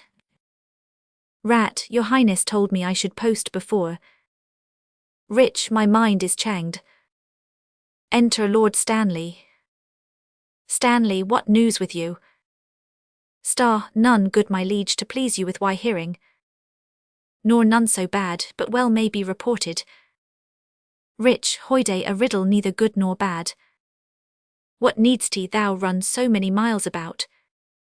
When thou mayest tell thy tale the nearest way. Once more, what news? Stan, Richmond is on the seas. Rich, there let him sink and be the seas on him. White leeward runagate, what doth he there? Stan, I know not mighty sour rainy but by guess. Rich, well as you guess. Stan, stirred VP by Dorset, Buckingham and Morton. He makes for England, here to claim the crown. Rich, is the chair empty, is the sword vien swayed? Is the king dead, the empire vien passest? What heir of York is there aliu but we? And who is England's king but great York's heir? Then tell me, what makes he vipon the seas? Stan, vien less for that my liege I cannot guess. Rich, vien less for that he comes to be your liege. You cannot guess wherefore the Welchman comes. Thou wilt rule and fly to him, I fear. Stan, no my good lord, therefore mistrust me not. Rich, where is thy power then to beat him back? Where be thy tenants and thy followers? Are they not now vipon the western shore? Safe conducting the rebels from their ships? Stan, no my good lord, my friends are in the north. Rich, cold friends to me, what do they in the north? When they should seru their sour rainy in the west. Stan, they ha not been commanded, mighty king. Pleaseth your majesty to giu me low. I'll muster VP my friends, and meet your grace. Where and what time your majesty shall please. Rich, I thou wouldst be gone to Ain with Richmond. But I'll not trust thee. Stand, most mighty sour rainy. You haw no cause to hold my friendship doubtful. I newer was, nor newer will be false. Rich, go then and muster men, but lo behind. Your son George Stanley, look your heart be firm, or else his head's assurance is but frail. Stan, so deal with him as I prow true to you. Exit Stanley. Enter a messenger. Mess, my gracious sour rainy now in Devonshire, as I by friends am well advertised. Sir Edward Courtenay and the haughty prelate, Bishop of Exeter, his elder brother, with many Moe confederates are in arms. Enter another messenger. Mess, in Kent, my liege, the Guilfords are in arms, and Ewry our more competitors. Flock to the rebels and their power grows strong. Enter another messenger. Mess, my lord, the army of great Buckingham. Rich, out on ye owls nothing but songs of death. He striketh him. There take thou that, till thou bring better news. Mess, the news I ought to tell your majesty is that by sudden floods and fall of waters, Buckingham's army is dispersed and scattered, and he himself wandered away alone. No man knows whither. Rich, I cry thee mercy. There is my purse to cure that blow of thine. Hath any well-advised friend proclaimed reward to him that brings the traitor in? Mess, such proclamation hath been made, my lord. Enter another messenger. Mess, Sir Thomas Lowell and Lord Marquess Dorset. 'Tis said my liege in Yorkshire are in arms. But this good comfort bring I to your highness. The Britain Noy is dispersed by tempest. Richmond in Dorsetshire sent out a boat, VNTO the shore, to ask those on the banks if they were his assistants, yea or no. Who answered him they came from Buckingham. Vpon his party, he mistrusting them, hoised sail and made his course again for Britain. Rich, march on, since we are VP in arms. If not to fight with foreign enemies, yet to beat down these rebels here at home. Enter Catesby. Cat, my liege, the Duke of Buckingham is taken.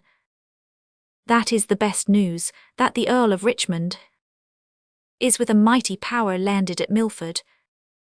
Is colder news, but yet they must be told. Rich, away towards Salisbury while we reason here. A royal battle might be won and lost.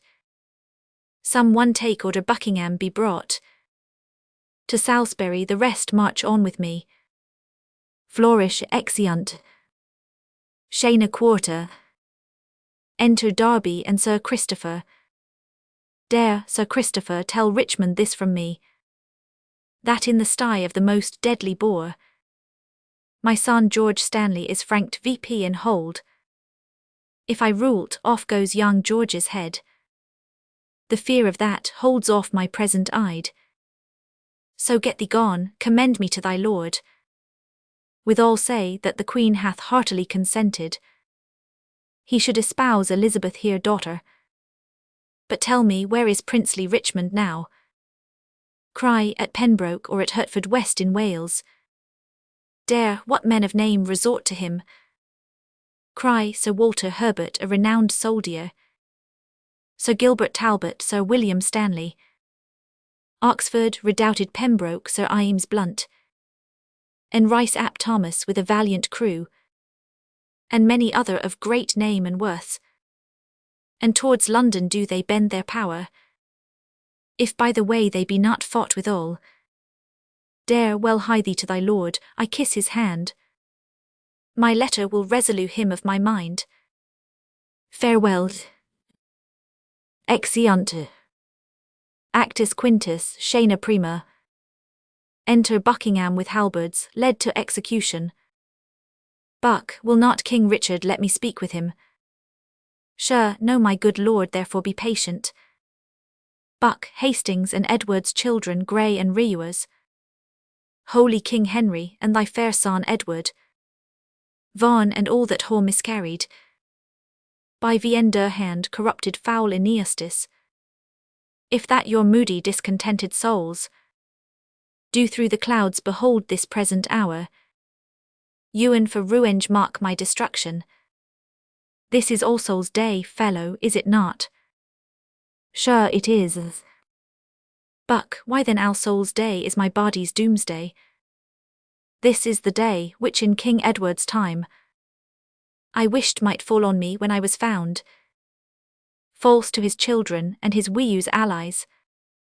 This is the day wherein I wish to fall by the false faith of him whom most I trusted. This All Souls' Day to my fearful soul is the determined respite of my wrongs. That high all-seer which I dallied with hath turned my feigned prayer on my head, and genuine in earnest what I begged in east. Thus doth he force the swords of wicked men to turn their own points in their masters' bosoms. Thus Margaret's curse falls hoey on my neck, when he quoth she shall split thy heart with sorrow. Remember Margaret was a prophetess. Come lead me officers to the block of shame. Wrong hath but wrong, and blame the due of blame. Exeunt Buckingham with officers. Shayna secunda. Enter Richmond, Oxford, Blunt, Herbert and others, with drum and colours. Richam, fellows in arms and my most lowing friends, bruised vi underneath the yoke of tyranny. Thus far into the bowels of the land, whore we marked on without impediment, and here receive we from our father Stanley lines of fair comfort and encouragement.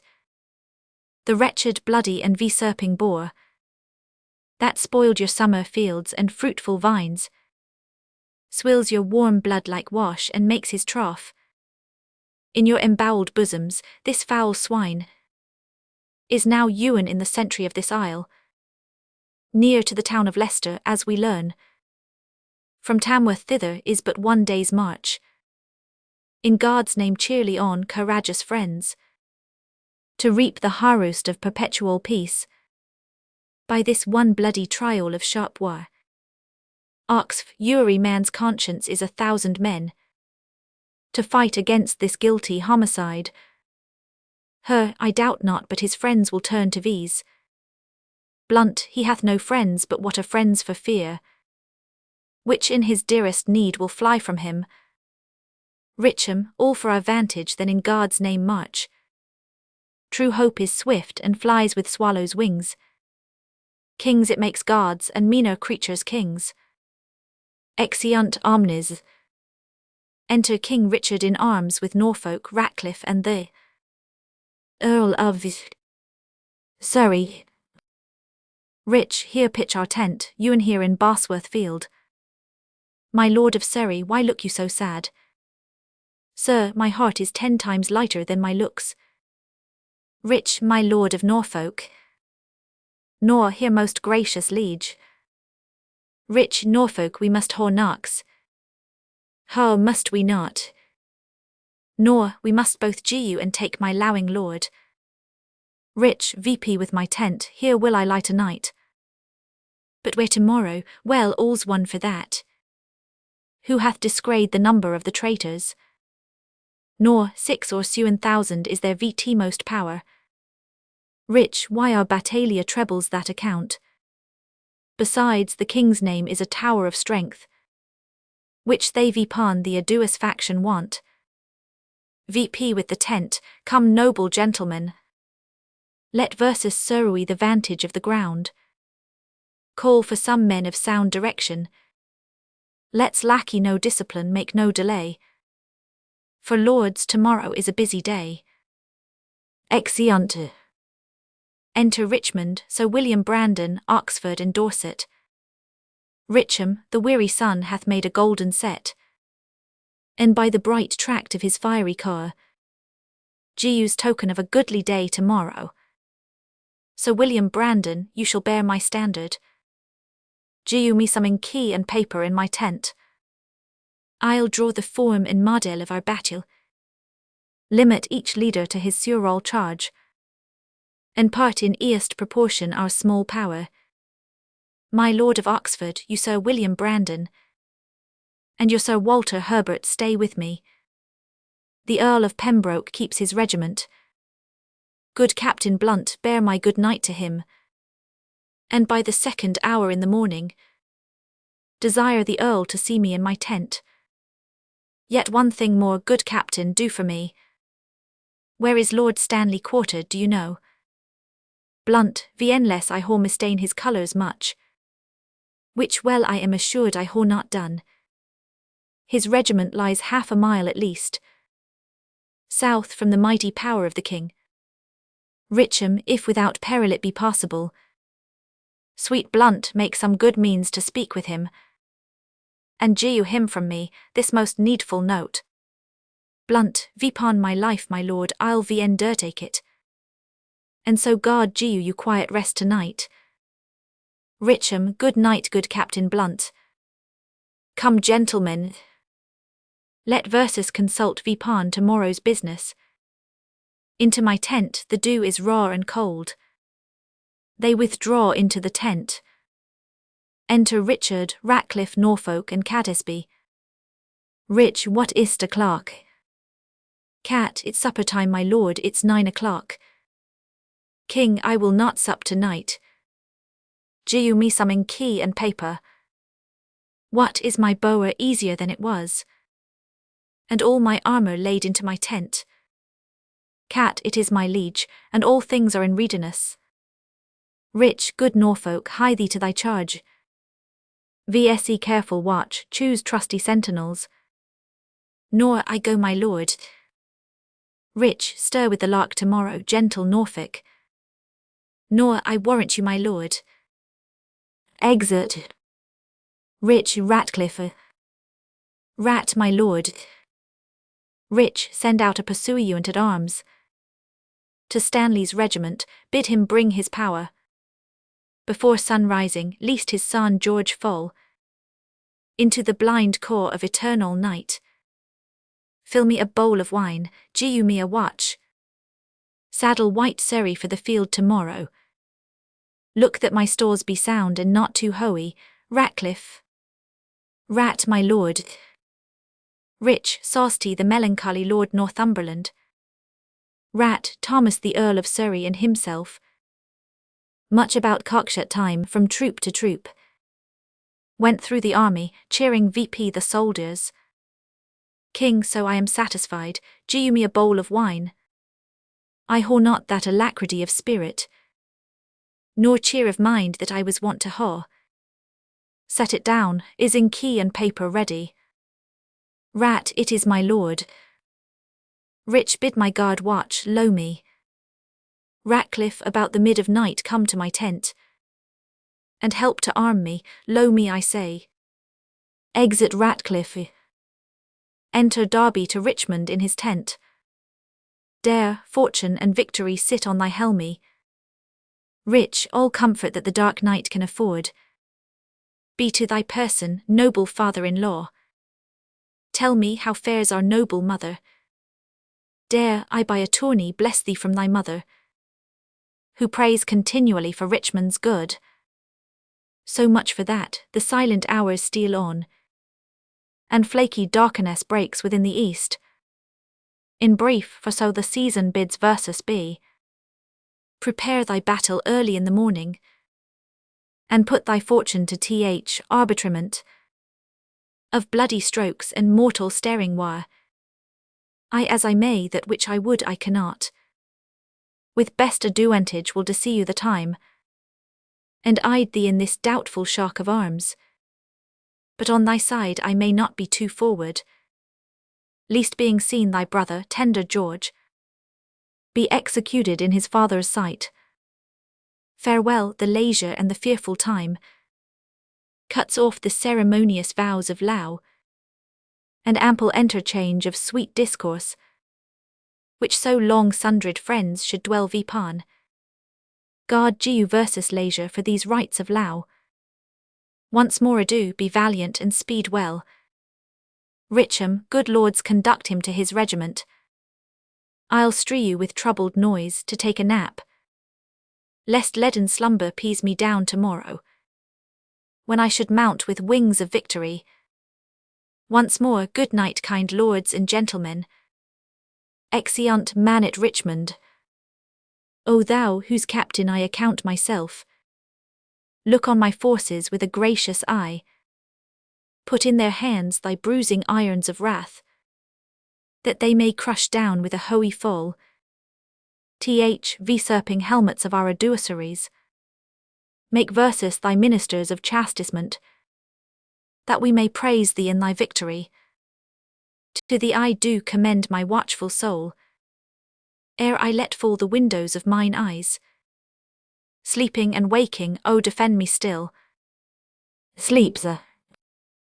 Enter the ghost of Prince Edward, son to Henry the Sixth. To Rye, let me sit hoey on thy soul tomorrow. Think how thou stab'st me in my prime of youth. At Tewkesbury, despair therefore and die. Ghost to Richmond. Be cheerful, Richmond, for the wronged souls of butchered princes fight in thy behalf. King Henry's issue Richmond comforts thee.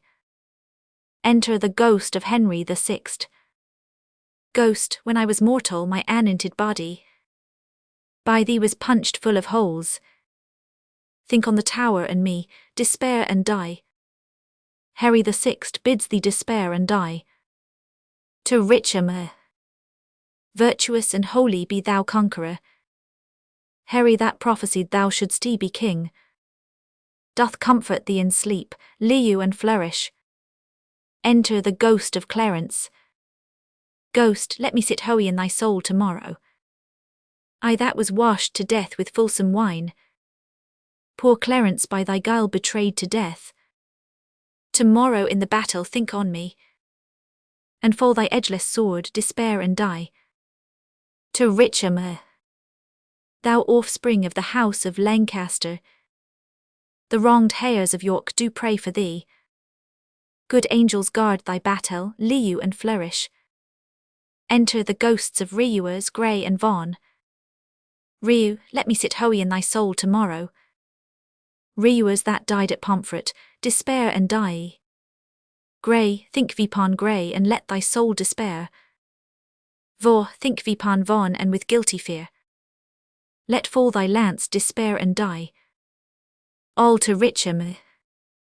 Awake, and think our wrongs in Richard's bosom. We'll conquer him, awake and win the day. Enter the ghost of Lord Hastings. Go bloody and guilty, guiltily awake, and in a bloody battle end thy days.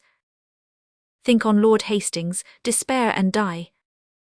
Hast to Rich. Quiet the troubled soul. Awake, awake. Arm, fight and conquer, for fair England's sake. Enter the ghosts of the two young princes. Ghosts dream on thy cousins, smothered in the Tower. Let these be laid within thy bosom, Richard, and weigh thee down to ruin, shame and death. Thy nephew's soul bids thee despair and die. Ghosts to Richmond. Sleep, Richmond. Sleep in peace and wake in eye. Good angels guard thee from the boar's annoy. Lieu and beget a happy race of kings. Edward's vn happy sons do bid thee flourish. Enter the ghost of Anne his wife. Ghost to Richard thy wife. That wretched Anne thy wife, that newer slept a quiet hour with thee, now fills thy sleep with perturbations. Tomorrow in the battle think on me, and fall thy edgeless sword despair and die. Ghost to Richmond. Thou quiet soul, sleep thou a quiet sleep. Dream of success and happy victory. Thy adversary's wife doth pray for thee. Enter the ghost of Buckingham. Ghost to Rich. The first was I, that helped thee to the crown. That last was I that felt thy tyranny. Oh, in the battle think on Buckingham, and die in terror of thy guiltiness. Dream on of bloody deeds and death. Fainting despair, despairing yield thy breath. Ghost to Richard, I died for hope, ere I could lend thee aid. But cheer thy heart, and be thou not dismayed. God and good angels fight on Richmond's side, and Richard fall in height of all his pride. Richard starts out of his dream. Rich, giu me another horse, bind VP my wounds. Ho mercy Isu, soft I did but dream. O coward conscience, how dost thou afflict me? The lights burn blue, it is not dead midnight. Cold fearful drops stand on my trembling flesh. What do I fear myself, there's none else by. Richard lows Richard, that is I am I. Is there a murderer here? No, yes I am. Then fly what from myself, great reason why. Lest I ruinge, what myself vipon myself. A lackey I allow myself, wherefore for any good. That I myself ho done vnto myself. Oh no, alas I rather hate myself. For hateful deeds committed by myself. I am a villain, yet I lie I am not. Fool of thyself speak well, fool do not flatter. My conscience hath 1,000 sewerall tongues. And Ury tongue brings in a sewerall tale. And Ury tale condemns me for a villain. Periuri in the highest degree. Murther, stern murther in the dice degree. All sewerall sins, all vest in each degree. Throng all toth bar, crying all guilty, guilty. I shall despair, there is no creature lows me. And if I die, no soul shall pity me. Nay, wherefore should they, since that I myself find in myself no pity to myself. Methought the souls of all that I had murthered came to my tent, and Ury one did threat. Tomorrow's vengeance on the head of Richard. Enter Ratcliffe. Rat, my lord. King, who's there? Ratcliffe, my lord, 'tis I, the early village hath twice done salutation to the morn. Your friends are VP, and buckle on their armour. King, O Ratcliffe, I fear. Rat, nay good my lord, be not afraid of shadows. King, by the apostle Paul, shadows to night. Ho stroke more terror to the soul of Richard. Then can the substance of 10,000 soldiers, armed in proof and led by shallow Richmond. 'Tis not yet near day, come go with me. Viender our tents, I'll play the eavesdropper, to hear if any mean to shrink from me. Exeunt Richard and Ratcliffe. Enter the lords to Richmond sitting in his tent. Richam, good morrow Richmond.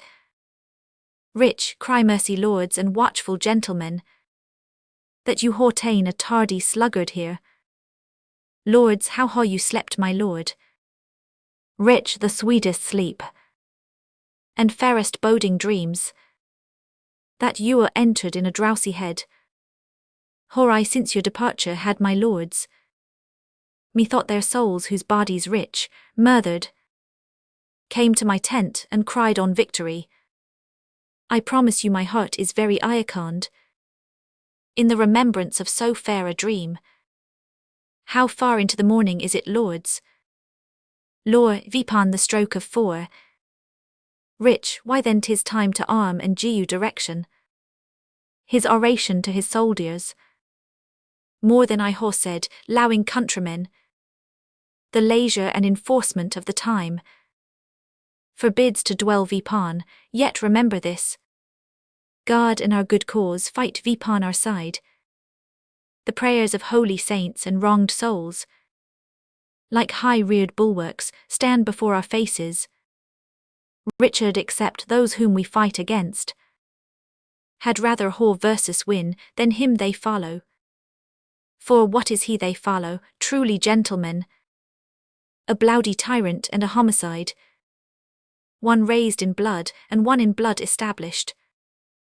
one that made means to come by what he hath, and slaughtered those that were the means to help him. A base foul stone made precious by the soil of England's chair where he is falsely set, one that hath ewer been God's enemy. Then if you fight against God's enemy, God will in Eastis ward you as his soldiers.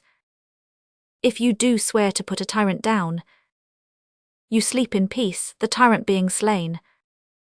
If you do fight against your country's foes, your country's fat shall pay your pains the higher. If you do fight in safeguard of your your weus shall welcome home the conquerors. If you do free your children from the sword, your children's children quits it in your age. Then in the name of God and all these rights, aduance your standards, draw your willing swords. For me, the ransom of my bold attempt shall be this cold corpse on the earth's cold face. But if I free you, the gain of my attempt, the least of you shall share his part thereof. Sound drums and trumpets boldly and cheerfully. God and St. George, Richmond and Victory. Enter King Richard, Ratcliffe and Catesby. What said Northumberland as touching Richmond? Rat that he was newer trained VP in arms. King, he said the truth, and what said Surrey then? Rat, he smiled and said the better for our purpose. King, he was in the right, and so indeed it is. Tell the clerk there. Clerk strikes.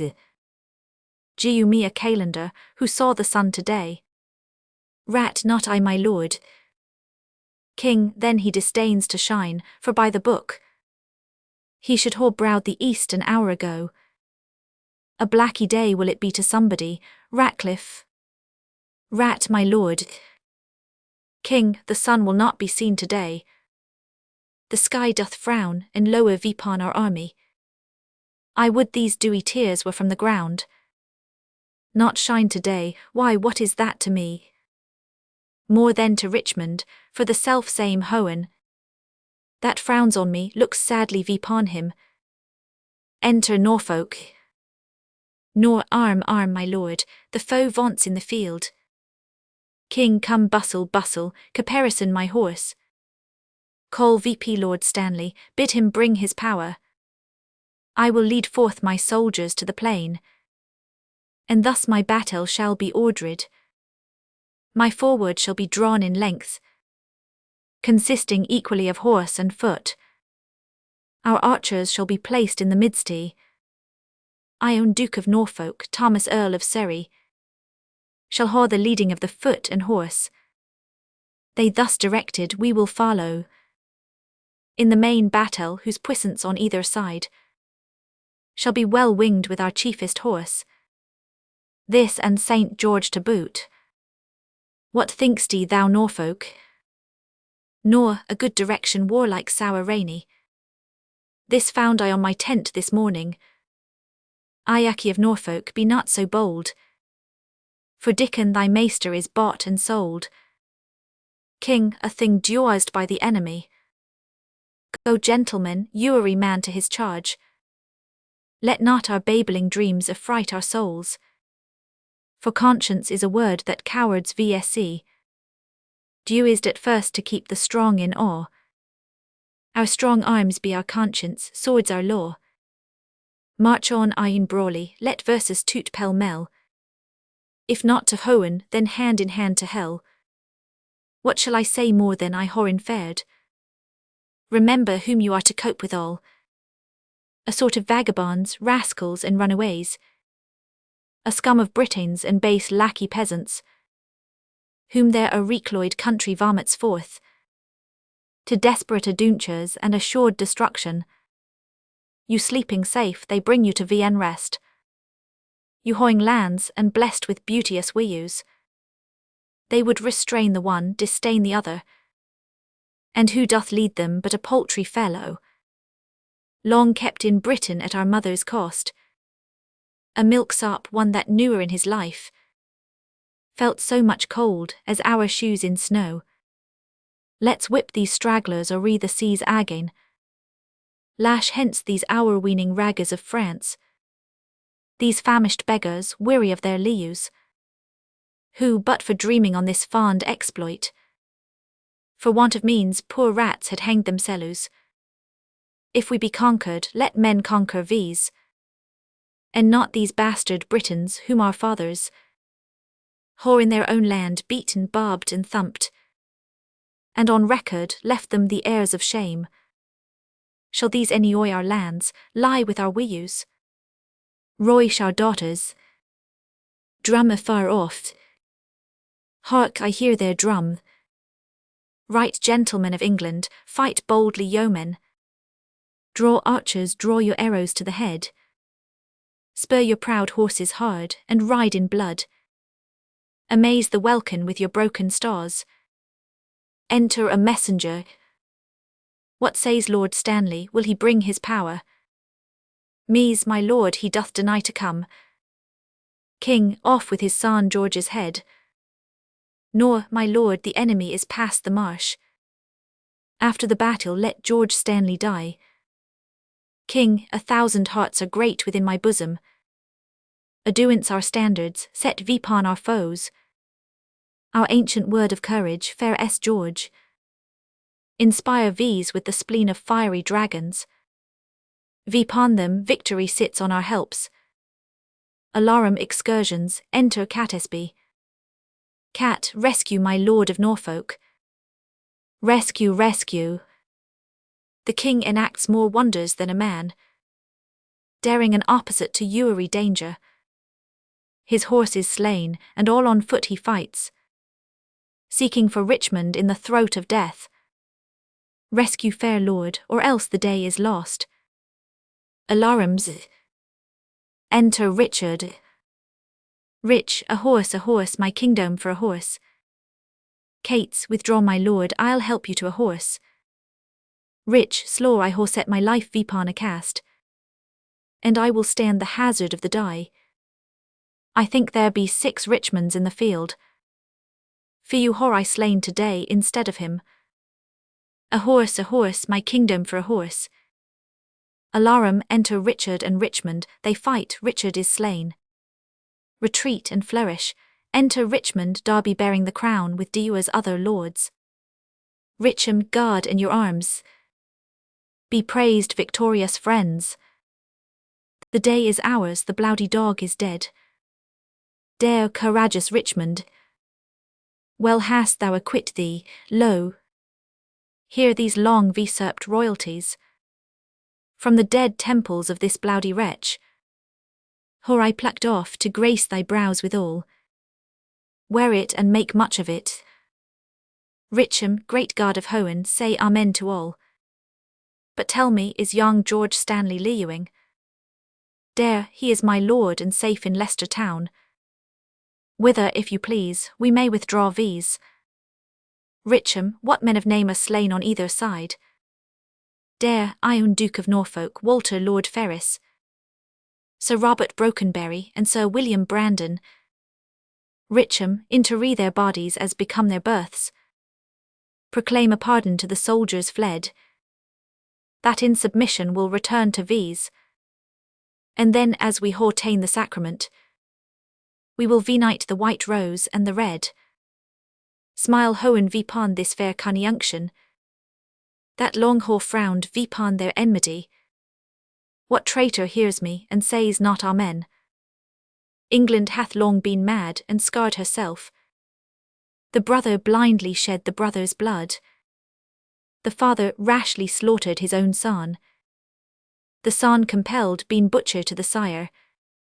All this divided York and Lancaster, divided in their dire division. O now let Richmond and Elizabeth, the true succeeders of each royal house, by God's fair ordinance conjoin together, and let thy heirs guard if thy will be so. Enrich the time to come with smooth fact peace, with smiling plenty and fair prosperous days. Abate the edge of traitors, gracious Lord, that would reduce these bloody days again, and make poor England weep in streams of blood. let them not liu to taste this land's increase, that would with treason wound this fair land's peace. Now Sewell wounds are stopped, peace liu's agen, that she may long liu here, God say Amen. Exeunt. Finis, the tragedy of Richard III, with the landing of Earl Richmond and the battle at Bosworth Field.